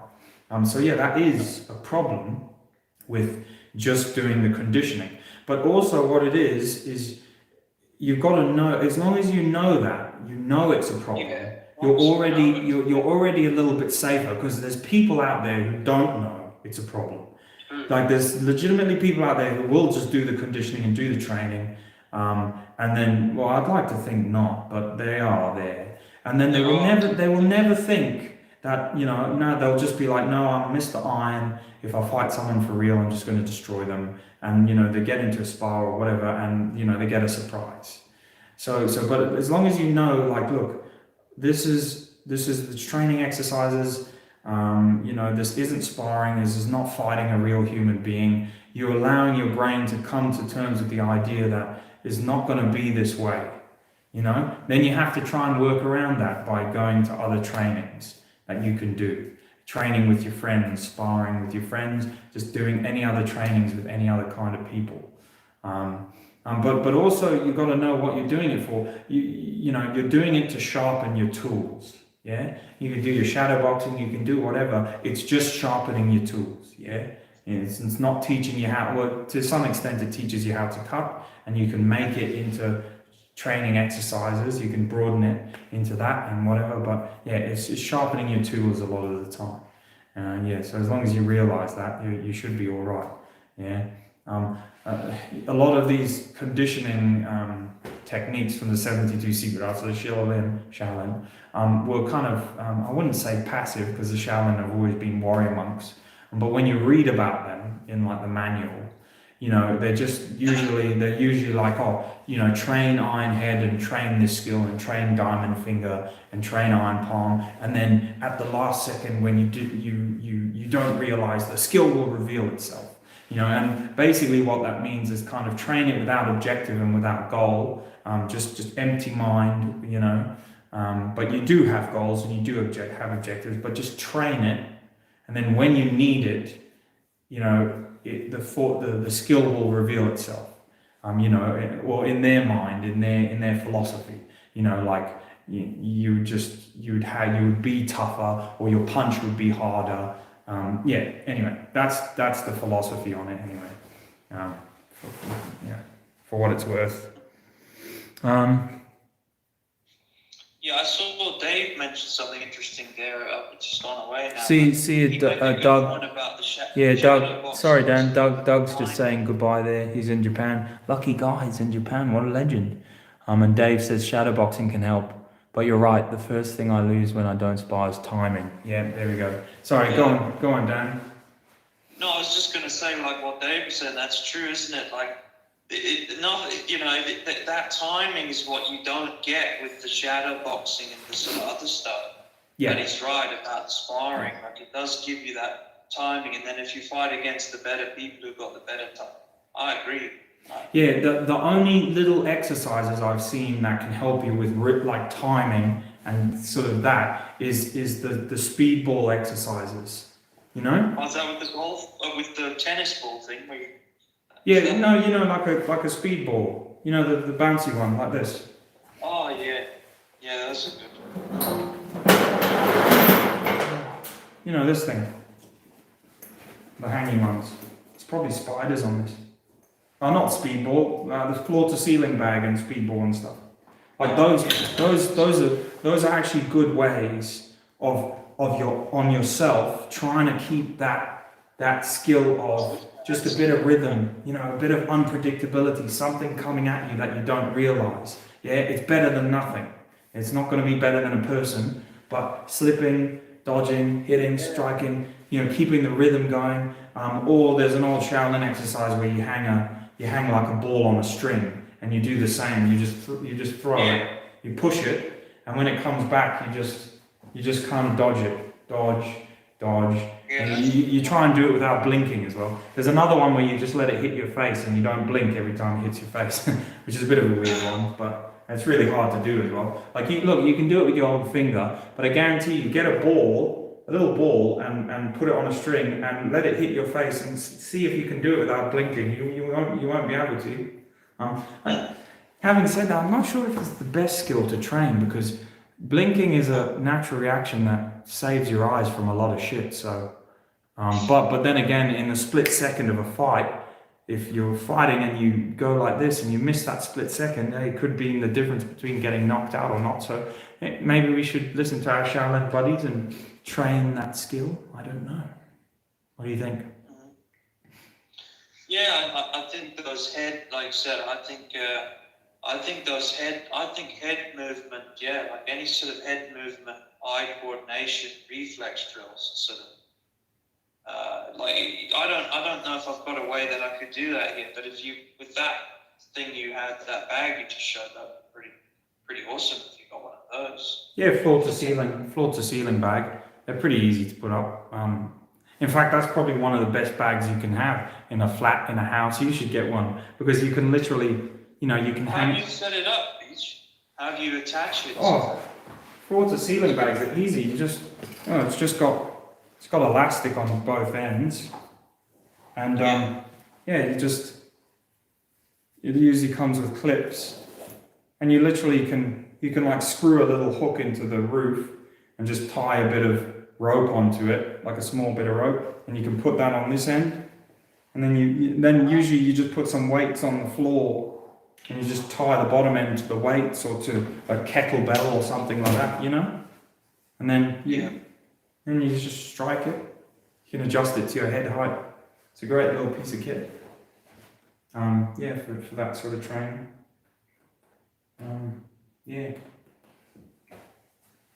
No, it's really good. Oh, how long have we been going for now? 1 hour 40. I think we've still gone for longer than we thought. Yeah. Anyway, thanks for everyone not that we're finishing yet, because we always say we're finishing, but then we never do. But thanks for everyone for tuning in. I haven't posted it on this one because I'm on a different pad, but on the other live streams and all the other videos, there's a big blurb with some links you guys can follow if you want to have a look at the Iron Body Martial Arts Iron Hand course, which is my best effort at condensing all the conditioning trainings into like a package that people can follow. And that's it really. There's other links to like some Did to Joe and stuff like that. So, and the Patreon, thanks of course to the Patreon guys who help support the channel. It's awesome. Sensei Emmett says, one of my pet peeves is teaching people head movements and they move the head 3 or 4 feet to get away from a punch. Everything's exaggerated. Yes. I get so aggravated telling the guys a slight movement. Yes. Yeah. I came across that recently actually, Beach, as well, where it was we were doing sort of Thai sparring in the ring sparring, and it was like a bit of an MMA guy, so I think maybe he was sort of trying to more head movement, but maybe for sort of engaging in some grappling or something. But that's the first thing the Thai coach said to him, is like Sensei Emmett was saying, he said, because what he was doing is he was so far away from me, and he was using all this energy, to sort of move his head. And then it gave you time to just follow him and just jab his head. Like Emmett was saying, it's like it's in the pocket, isn't it? It's like sort of slight movements, like not exaggerated head movement from a distance. Right? I noticed that. Well, there's 2 schools of thought on that, because you see some people who do like really big like movements, a bit like Anderson Silva. Is it Anderson Silva? Yeah. He does some crazy big ones, and you see some boxers who do huge ones. But even though they do huge ones, the actual main body of their movement to dodge the very bit of the punch is little and last minute.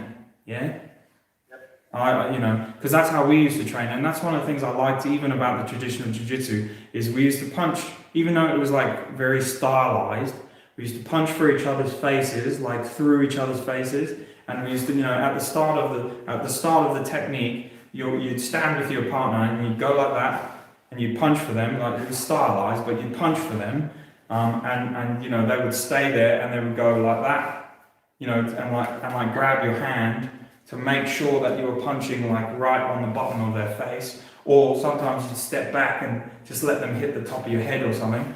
But that's the sort of thing you'd practice, is they'd punch for you, and if you weren't doing a technique, if you were just doing the dodging practice, you would literally practice like moving, ducking your head, and just letting the hand like at the last minute like graze your head or graze your ear, or something like that. And actually, funny story, because I had a friend whose friend came back from Shaolin, and he got into Western boxing. And after he finished one of his fights, he had a big red ear, just one red ear on one side, and he won the fight. And my mate was like, "Well, what's up with your ear?" And he said, "Oh, well, when we were in Shaolin, we practiced that we put boxing gloves on and we practiced punching for each other's head, but once again stylized." So he was obviously doing like one. And he said that the method was, and no one ever talks about this, you'd never see this, but the training method was, you had to dodge and let the glove just hit your ear, just graze your ear. And they used to do this both sides. So you just dodge at the last minute and let the glove just wisp by your ear. So yeah, after this proper boxing match, he had a big red ear because he'd been using this method, you know, which is just a last minute little dodge. And you had to try and make the dodge as small as you could. Obviously, you could mess it up and get knocked out. But another one we used to use was dodging and like turning the head, you know. So obviously, you know, like roll. Yeah. So you'd stand there flat on, and your mate would punch for you, and you'd step back, and you'd have to move your body. You know, obviously it was a training drill, but you'd have to move your body so that if you left your face there, they'd punch your face. But if you turned your face, that was the end of their extension. You know, and it used to teach you a lot about distance, rhythm, timing, because and also like working out how much extent. Oh, I think we lost connection for a second. But yeah, there was some, and they were just these little traditional jiu-jitsu exercises, but they were awesome. They were like so valuable, because even though we trained them, you know, in a training environment, like I remember when I had some spars and when I came to Belgium and fought the Thai guys, I was using all of that stuff, but it was just coming like really naturally. You know, I wasn't having to force it. It was just, that was what we were used to. You know, if someone hits for you, you just kind of move. You know, you don't go like, whoa, try and block it. You know, you just go, boom, little move like this. You know, get yourself into the right place. You know, counter kick, strike, little move. Sometimes you have to move big if you screwed something up. But yeah, I don't know if you remember that, but yeah, that was really, really useful training, I remember. Yeah, well, what I was going to say is on that, sort of like I said, with all the stances and the distancing and everything, is that's the problem with that's I think why a lot of obviously so many of the Thai guys struggle with your stance, and I do too, is it's, you know, in the Thai, you're only used to fighting other people in the same, in the Thai stance. It's sort of, it's quite a different stance and distancing stuff to deal with. You know, when all you know, obviously, you know, as you know, in the Thai, there's a few different guards, aren't there? Like you've got your sort of traditional guard with the hands up, but then there's the long guard. But still, none of them are quite the same as sort of sparring against someone with the you know, like your sort of open stance and stuff. I think you caused. I remember you caused them a lot of problems. I mean, it wasn't. I wouldn't say it's a good. I wouldn't say it was a good sparring stance, but that's not what it was made for. You know, that it's a traditional martial arts stance. But now, it's funny, all these years later, now you see a lot of people in MMA doing these sort of longer based stances like this. Yeah, because of wrestling mainly, and ground defense and stuff like that. So you see it now. So it's funny because all those years ago, because remember those lot were being, obviously it was a Thai class, but all those years ago people were like, no, you know, don't stand like that, it's too wide, you know, you can't move. But it, you know, if you train it, you can move, you know, But anyway, that's all cool. What's we got here? David Hughes says Bruce Lee trained sports like badminton, table tennis, etc. Much to be gained from variety. Yep. Natasha Anderson Hunt, hello, says I was taught to move myself from the fist and the fist from myself. Move myself from the fist and the fist from myself. I think I'm. Shevchenko, man. Shevchenko is. I think I'm. Got to be one of the best female combat sport athletes on the planet living right now. Monster. Absolute monster. Shevchenko, Have yeah. you seen Shevchenko? If you want to see a true martial artist in absolute sense of the word, it's Shevchenko, an absolute monster. Yeah. The name rings a bell, but is he MMA? No, it's a female, Valentina Shevchenko. I think she's like. There's me. Is he MMA? What an idiot. Accolades, but I think she's like, what is she, like a 10 times Muay Thai world champion? She's UFC multiple sort of defended champion. She's, like I think it was Dave was saying, she's sort of, she's got a sort of background in dance. Yeah. Marksmanship, just everything. It's a monster. I think she could beat both of us up. Oh man, it's very good. Honestly, I don't know. It's the monster. No, well, I know you're good. You're good on all your fighters, and you follow all the latest stuff. So that's why it's good to have you here, because there's a lot you can talk about and bring to the table in that regard. And like you're saying, we're thinking of doing some commentaries and stuff. Monster Zoom says she's a pro Muay Thai champion and has karate, taekwondo, and background as well. Sounds like a legend. I'm gonna have to check out Shevchenko. She's like quintessential. She's from where is she from? Kyrgyzstan originally, and she's just she's like, if you think, you know what I find interesting is that some of the, like, obviously, like, you've got the male and female division, but I must say there's a few female fighters, and maybe that's because of different entry points into the UFC. Whereas obviously the males have had an entry point a lot longer. Whereas if you look at the best female athletes, they've come from more like they're already multiple, Thai champ, female, sort of Thai like old Holly Holm. Holly Holm was like top level boxer. The degree of striking they show is some of the best, I think, across both genders. It's really, really excellent. Oh, apparently she's from Ukraine, says Dave. I thought she was from, I'm pretty sure her flag and everything is from Kyrgyzstan. Maybe she was born there. Ooh. Okay, so we've got a dilemma here. Is she from Ukraine or Kurdistan? I'm pretty sure she's a natural from Kyrgyzstan. She lived in Peru for many years, but I have to just double check that. I don't think she's from Ukraine. Oh, that's cool. Yeah, no, I'll check her out. I'm pretty sure I'll probably know her by sight, but probably not by name. But I'll have a look. Oh, actually, you didn't meet her, but you met. Vivek, what's her name? Joanna Jacek. Joanna, I met Joanna Jacek after UFC 163 when she fought Holly Holm. She didn't fight Holly Holm, but when she fought in UFC 163, Holly Holm versus Ronda Rousey. Yeah, that's when Ronda Rousey got beaten in Melbourne. And me and my missus met her in Melbourne Zoo.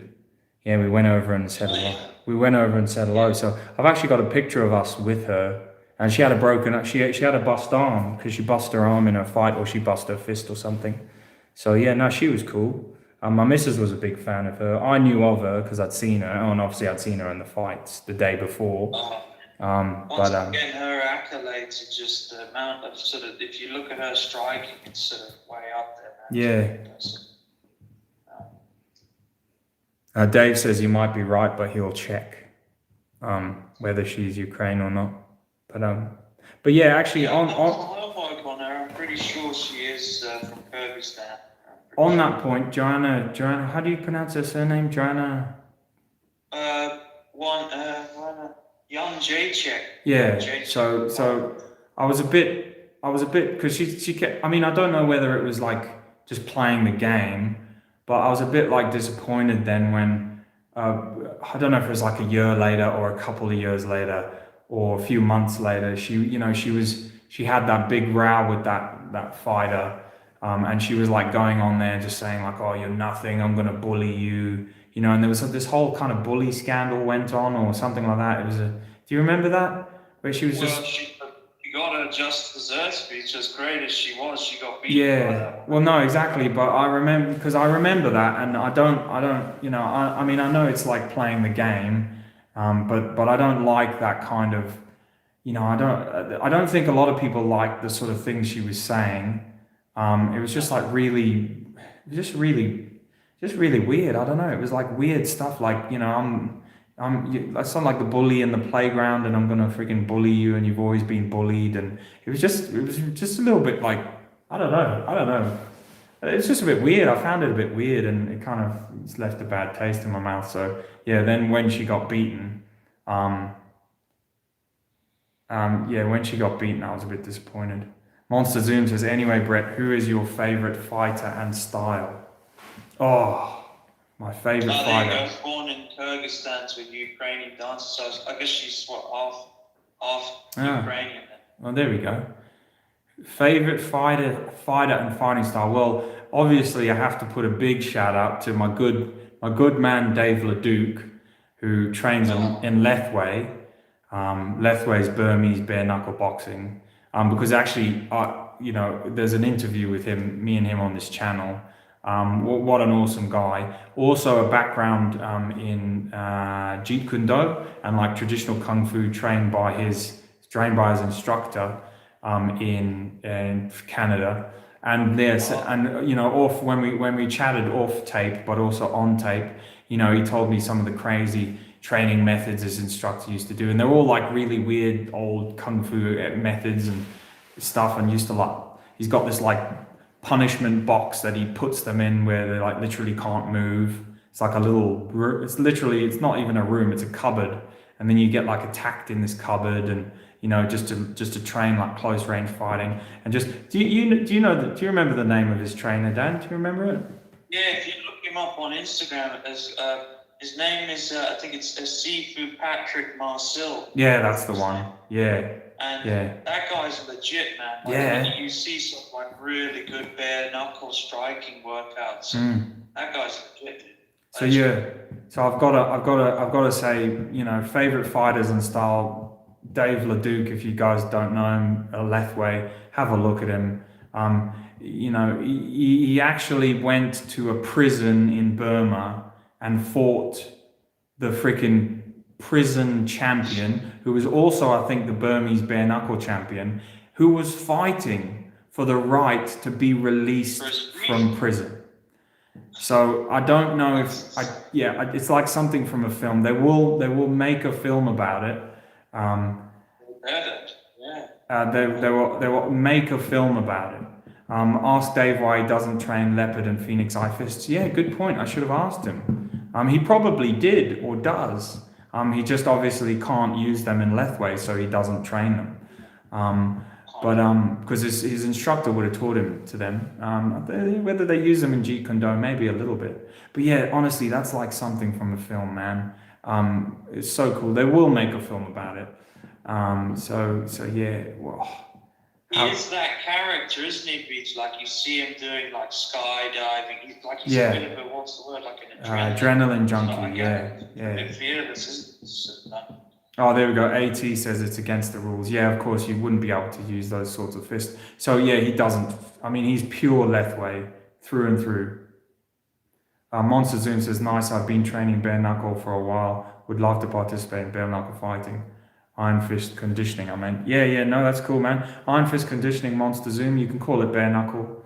It's bare knuckle, iron fist conditioning, same thing. Like we were doing the other day on we did the live stream where I was striking this bag against the wall here. And yeah, that's just bare knuckle training if you want to call it anything else. Just getting the reverberation off the wall, the feedback from like the fact that the background doesn't move and you can just get that feedback in there. What else? But because who asked that? Was it Monster Zoom who asked that? Oh, I'm trying to remember who asked who's my favorite fighter. Oh, it was Monster Zoom. Oh, Monster Zoom. Yeah. Also Burkow. Yeah. Well. If we're going into the UFC, I have to mention freaking Matt Hughes. Always, when Matt Hughes was around, I was big into my deadlifts, and I know that he was a big deadlifter and had that like farm strength. So the farmer as well, wasn't he? yeah. So I was a big fan of Matt Hughes, and he just used to destroy people. I seem to like what's his name now? Tito Ortiz I liked as well, just because he was a bit of a character. Randy Couture, you could not like that guy. I don't know if you remember Genki Sudo. Like Genki Sudo was awesome, but I don't know what he's doing now. BJ Penn, of course, he was just a phenom, that guy. He's just weird. Didn't seem that he was that big or whatever, but he just used to destroy people. He just came out of nowhere. I've met a few people like that, like in the fight club and stuff I used to go to. They seem quite, just normal and innocuous. They don't look overly muscular or anything, but they just destroy you, tough bastards. Just have that fighting spirit, mate. Who else? So that's them from the UFC. You remember back in the day, you had Tank Abbott and stuff like that. If you go real back, you had Dan Severn. That guy used to scare me because he looked like a giant Freddie Mercury. So, oh Jesus, I imagine like that guy. Coleman Beach, he was like red from like so many roids. Remember, he was just like a big straw. Oh, those were the days. But then back to actual fighters, like I think if you go to the Muay Thai scene, Burkow is just a freaking monster, that guy. You know Burkow, don't you? Yeah. Like that guy is just peak condition, and he's one of the, I think he's only like 70 kilos, but he's one of the few people I see, and I'm just like, even back in the day when I thought I was much better than I am, I was like, you got to fear that Burkow. He is a tough guy. But also, is it Yi Long? You know Yi Long? Yeah. They call him the monk. I think it's Yi Long, isn't it? Yeah, I think so. Yeah, that guy is an awesome, regardless, I know people say he's not a monk, and I don't think he is, but regardless of whether he's not a monk or not, he is definitely trained in a lot of traditional kung fu practices. He exhibits iron head training. He has the skeletal alignment of iron head training. He's obviously done a lot of like iron body traditional conditioning and sweeps with iron broom, iron leg and stuff like that. And he's one of the best examples out now, I think, of like true like iron body conditioning and what it can do at a decent level when it goes into the ring with skill as well, with someone who's trained ring craft as well. Don't you reckon? Have you seen him? I mean, he even knocks Burkow off his feet. I've seen. Yeah. So he's a good example of what can be achieved by iron body conditioning. That guy, Yi Long, and he's anyone who can knock Burkow off his legs.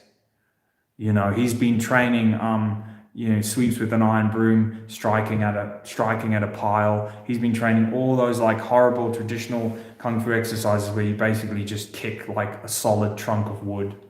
I believe, maybe not, but I think so. I think there was some controversy in that fight, wasn't there? Because it was held in China, wasn't it? I don't think he sort of destroyed Burkow, did he? But look, regardless, like you said, anybody who could sort of stand with him and give him a run for his money, you've got to sort of respect him. Oh, mate, yeah, but oh, mate, awesome.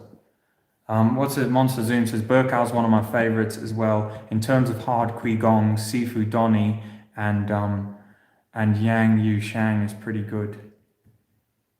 Oh, of course, good old Sifu Donnie Siu, the late Donnie Siu.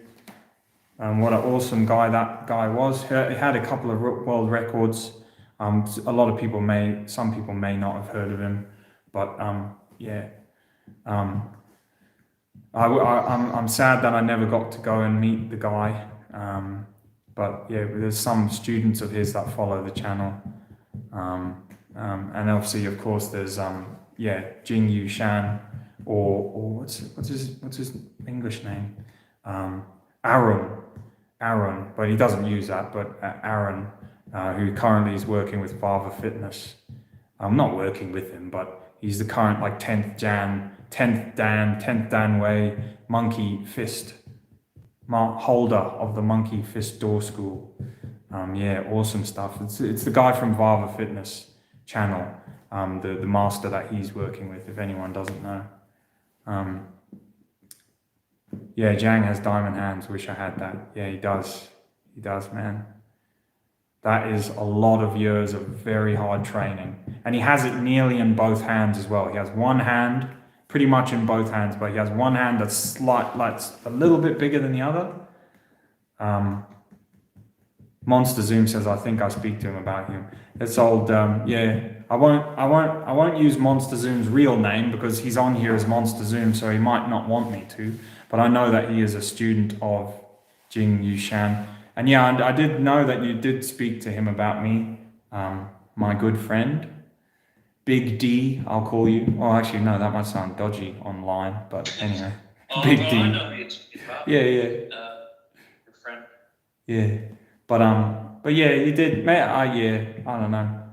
Maybe there he is with a wink. Maybe I've dishonored the Shaolin way by just talking too much crap.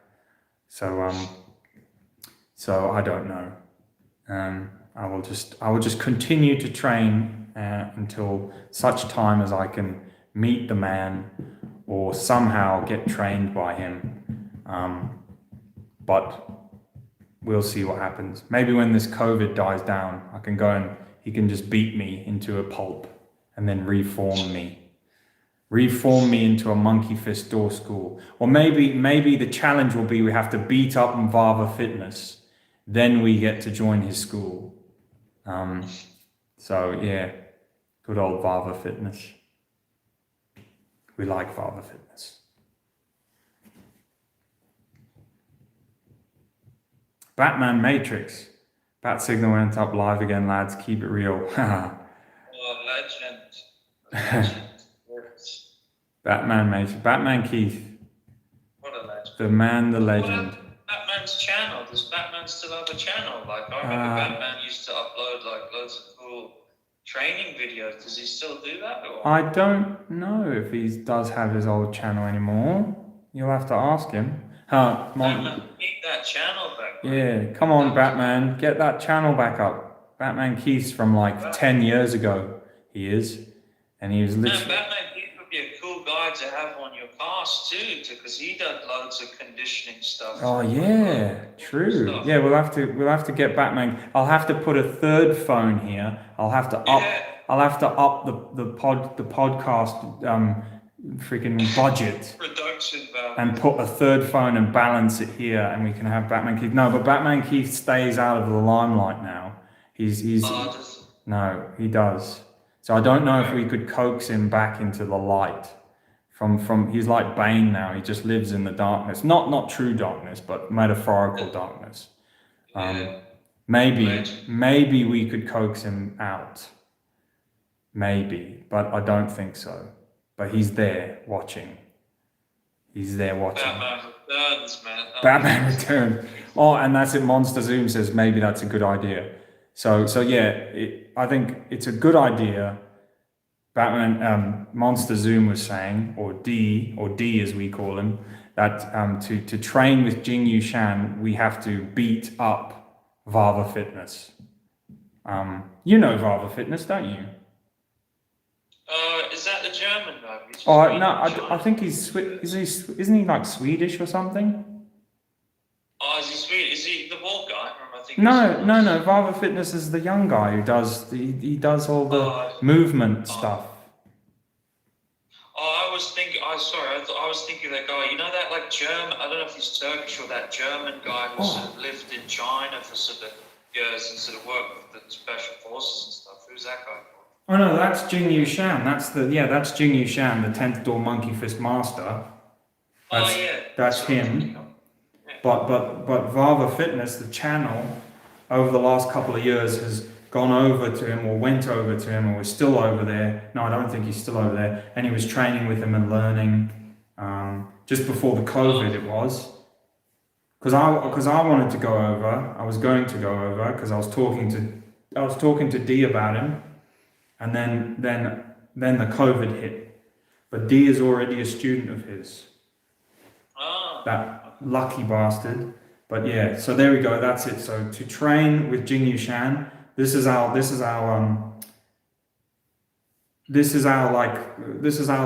do you call it, like this is our fake league, so this isn't real, but to train, the dream league is to train with Jing Yu Shan. You have to face off against Vava Fitness. You have to defeat him. And then you get to train with Jing Yu Shan. He will come at you with... Who's Vava Fitness? Oh, I just told you who Vava Fitness was. Sick. Alright. Everyone knows about it. He does MMA as well. He's from Finland, if memory serves. There we go. Vava Fitness. Okay. He does MMA, so he's dangerous. So we have to defeat him somehow. And he's very fit. And he's Vava Fitness. So I don't know how. He seems like a very nice guy. So maybe we will just buy him drinks at the pub, all have some drinks, and then just be friends. And then by that way, we will have defeated him in some way and be allowed into the school, maybe. I don't know. There we go. What do you think? Maybe it depends which rule set you want to, if we're talking to the African way, it's a boot on the throat in the middle of the night. Oh, no. No. But we don't, friends. But that's the... Friends. Yeah. Oh, well, there's some good topics there. One thing I did note, though, is you didn't mention any modern fighters. You haven't actually been watching any sort of modern... We haven't recently been watching any sort of modern... Well, I mean, Burkow and... No, sorry. No, that's true. You did mention... I just meant like on the UFC side, but I know you sort of haven't had time to see some of that recently. Oh, yeah. I don't think I know any of the modern... Well, not the modern, but the latest UFC fighters. What about Khabib? Oh yeah, obviously there's Khabib, yeah. He's obviously one of the best guys out there now because he's beaten a lot of them. But yeah, I haven't followed it really. That's what you're here for, because you're the one who follows the MMA more.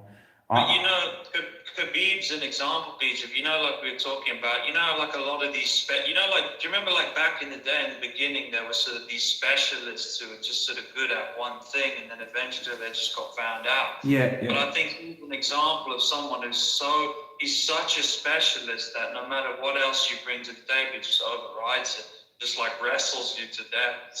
It's like the ultimate, you can just wrestle anybody. It's much respect for Khabib. Oh yeah, and like Dave said, I've seen a lot online about this Paddy the Baddie in UFC. Oh, Paddy Pimblett. Yeah, do you know much? Do you know anything about him? No, I've seen him. He's like a ginger guy, isn't he? He looks a bit crazy. Yeah, he was I think he was like a multiple cage warriors. In Britain they've got that league called MMA league called Cage Warriors. Yeah. And he's I think like a multiple cage warrior champion, and then he's had his UFC debut recently, and it was a pretty good debut, I would say. I don't know how good he is. Probably some of the guys I haven't followed his entire sort of career, but I think like old Dana White says, is the UFC is like a proving ground. We'll find out. We don't have to speculate. We'll find out soon enough. You know what I mean? If he's as good as everyone says he is. True. Yeah. Good point. Dennis said, D, oh, not no, I didn't say anything. D says, don't worry, ground game. I think you can take him, Brett. Bare fist. I'm sure you would too. There we go. So that's Father Fitness. We've got a vote of confidence there. This is just a joke, by the way, but yeah, we've got a vote of confidence. We will defeat Father Fitness and claim our right to the throne. Not right to the throne, but right to train with Jing Yushan. That's the goal. There's a fly in here. Yeah. No. So yeah, no. Paddy the Batty. We'll keep updated on him. I'll try stop being such a stingy and actually buy some UFC matches and watch them. Yeah. But on that note, he's just going back to Khabib briefly. Have you watched any footage of sort of how they train? It's interesting because they actually, those Dagestani Russian wrestlers and stuff, they do live a very sort of monk-like existence in the sense that, as you know, they don't sort of drink and this and that, but they don't have anything else to do. They don't watch TV. All they do is just train in the mountains, and that's all they do their whole life. So I guess it's kind of like a monk-like existence to some degree. Yeah. Just sort of wrestle. They're just like they're like the Shaolin monks of wrestling. They are. And that apparently, remember telling that before. Apparently, Dagestan has got more Olympic wrestlers or more Olympic medalists per capita than sort of anywhere in the whole world. I think that goes to show how much of sort of a breeding ground these monsters. Oh, and proper wrestling. Wrestling is such Greco-Roman wrestling. I think it's Greco-Roman. I'm not sure, it might be different, but it's. Is it not Greco? No, I think it's. No, I don't think it's necessarily Greco-Roman. Someone might correct us there, but it's like, I think more like freestyle, and obviously they mix Sambo as well. Sorry, Sambo. Freestyle Sambo as well.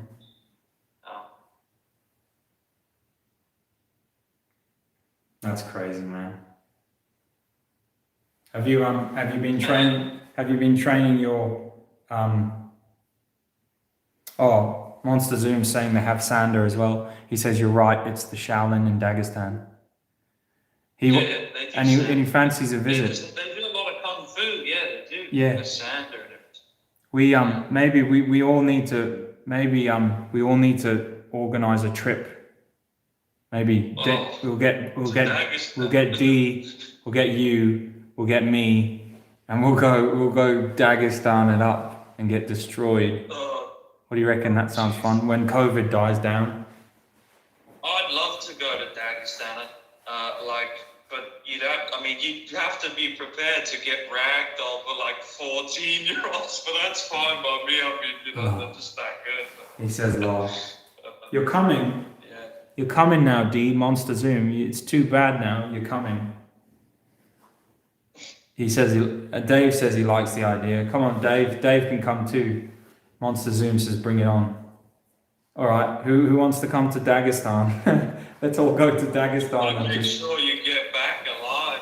Yeah, don't bring anything with you. No gold, no watches, no nothing. Just yourself. No, I'm kidding. I'm sure the people are really the awesome people in Dagestan. Yeah.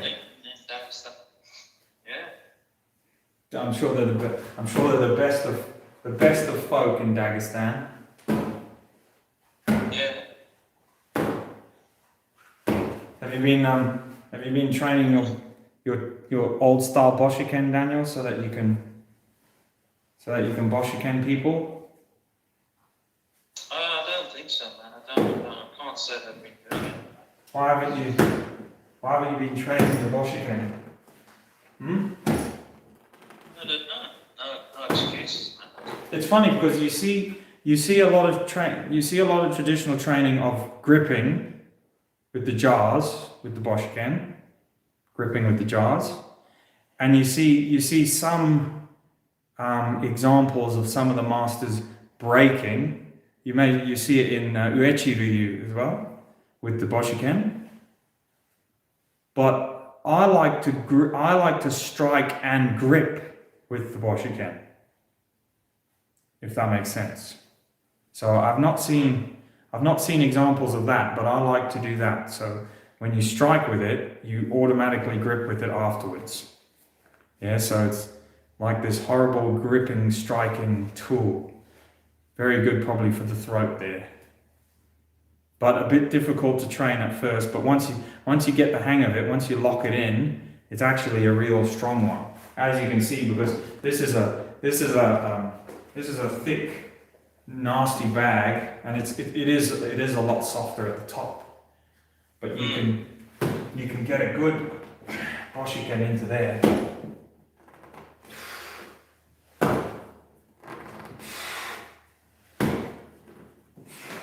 And you can see why.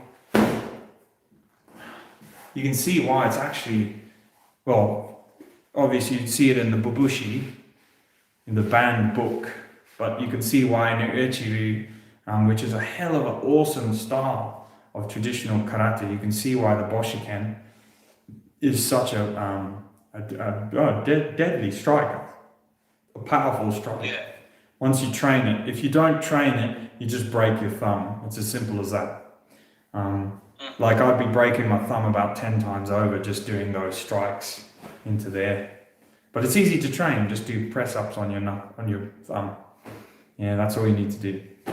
And you train. So there's a useless fact for you, Daniel, on Boshiken.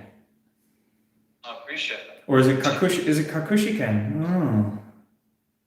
It could be called one of the two, actually. I can't forget whether they call it a Boshiken or a Kakushiken. Might be. No, I think it is Boshiken. Anyway, it doesn't matter what they call it. Just train it, right? Just train. And then use it for striking and gripping. Striking and gripping. Oh, is that the one you do in the sand bucket as well? Striking and gripping. Yeah.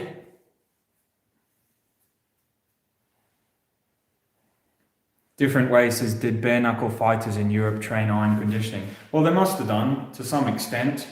Like we were just talking about Bartley Gorman the other day, the bare knuckle king of the gypsies, who, as you were saying, actually has links to Tyson Fury, has an ancestral link. Yeah, according to his father, I saw an interview the other day, John Fury. He says he doesn't. The only thing is he sort of leaves it vague though. I tried to see like what the actual bloodline link was, but he said so. It's a bit vague, but he said he is some sort of blood relative to Bartley Gorman, that family. Yes. That Fury family. Apparently. So yeah, well there we go. They used to train hitting farm gates, like smacking them open. Yeah, just one thing on that, Beach, because we were talking about the other day. Remember you said he got killed in that attack? I looked it up yesterday, and apparently he didn't actually get killed, believe it or not, by that attack. No, he didn't. He didn't get killed because I read his autobiography and he wrote it. It didn't end with, and I got killed in that attack in the van, and then just trailed off. He carried on. He carried on after the van attack. So yeah, no, Bartley Gorman did not get killed when he was attacked in a transit van by a load of other gypsies who rammed a pipe down his throat and beat him up. No, he didn't die in that attack. There is a photo which I saw, so that I suppose legitimizes it, of Bartley Gorman with John Fury when he was training for one of his bare knuckle fights. So I assume that maybe there were some sort of relatives. Yeah, no, well, yeah, well, also, you know how the gypsies are. They're kind of all related to each other in like a sort of cultural sense. So, maybe they're sort of related but not related. Like sort of thing. Yeah, correct. Could be like a something cousin or something removed or whatever. Yeah. All right. Well, I think we've. I thought I heard something there. Oh no.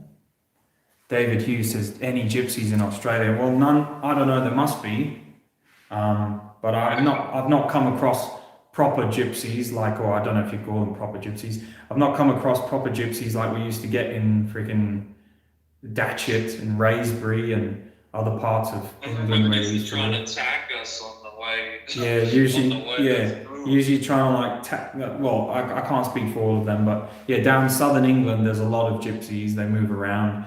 And yeah, there were a couple more homely ones that used to go to schools in our area and stuff. And I had a acquaintances who were, I can't even say they were friends, but I had a few sort of frenemies that were purported to be gypsies. Love bridges. Gypsies. They were alright. They were alright. But yeah, no, there's none in Australia. That I've seen. They wouldn't be able to get a bloody visa. Not now. Yeah, not now. It's impossible to get a visa now to get into Australia, pretty much. Well, within the last couple of years. So. But all right. Well, I think we've taken this to the 2 hour mark here, Dan. 2.5 hours. So Yeah. That's another one down. Yeah. So I don't tell me what you guys think of this setup compared to the other setup. I just thought I was doing some training in here and I finished up. So I thought I'd put the camera in here and put Dan on here, and then we could, my idea was we're going to go through some stuff and if we came up with some ideas, some training stuff, we could demo it and stuff. But we ended up just talking a lot. I did a few demos, a bit of an iron body breathing demo. I've been demoing some of the tools as we go along. My plan was to sort of chat and train. And do stuff like that, and we could do kicks and whatever. But then I thought it came across as a bit rude because Dan was talking, and then I'd sort of do a bit of training, and then I was listening to him, and I thought, well, I am listening to him, but it might come across as rude because I'm not listening to him. So I kind of just cut everything short and did a few, and then went back to listening because what Dan's got to say is also important. What everyone's got to say is important. But yeah, Dave says thanks for the stream. It was good. Thanks, Dave. Dave, this is like third night in a row that Dave's turned up on the stream. So thanks, Dave, for turning up. Hopefully some people will watch it later. But yeah, okay, guys. Well, thanks a lot again. Thanks to the Patreon guys who support the channel. The end of one of the last streams, I started to talk to the guys about the iron staff. We were doing some stuff about that. Everyone seemed quite interested in the iron staff because it's like one of my IBMA, not secret, but it's like the core weapon of IBMA, if you will, that I've used for many years. And it's nothing magical. It's just an iron staff made out of solid metal. It weighs about 7 to 10 kilos. But you have to use it in a specific way. Otherwise you can't use it properly. But we'll do something on that in the future and anything. But anyway, thanks guys for turning up. To D, who turned up. He was cool. We like him. Monster Zoom he goes by, but we know who he really is. We know who he really is, a legend. And everyone else who turned up, Sensei Emmett came along. Check out Sensei Emmett's channel because he interviews loads of awesome martial artists. He's even interviewed Benny the Jet Rodriguez, which is, I don't know how he got him, but lots of other guys. It's just definitely worth a look. Alright, so thanks a lot guys. You guys have a good one. I'll give you the one version of the Kung Fu salute as we finish. I'm gonna go to bed. Alright guys, well you guys have a good one and keep up the good training, alright? Cool, see you there. Best say see you, Dan. Yeah, man. Oh, I'm staying on you, but you can say bye to everyone. You didn't say bye. Yeah, I did. Oh, you did? Alright, well you did. There we go.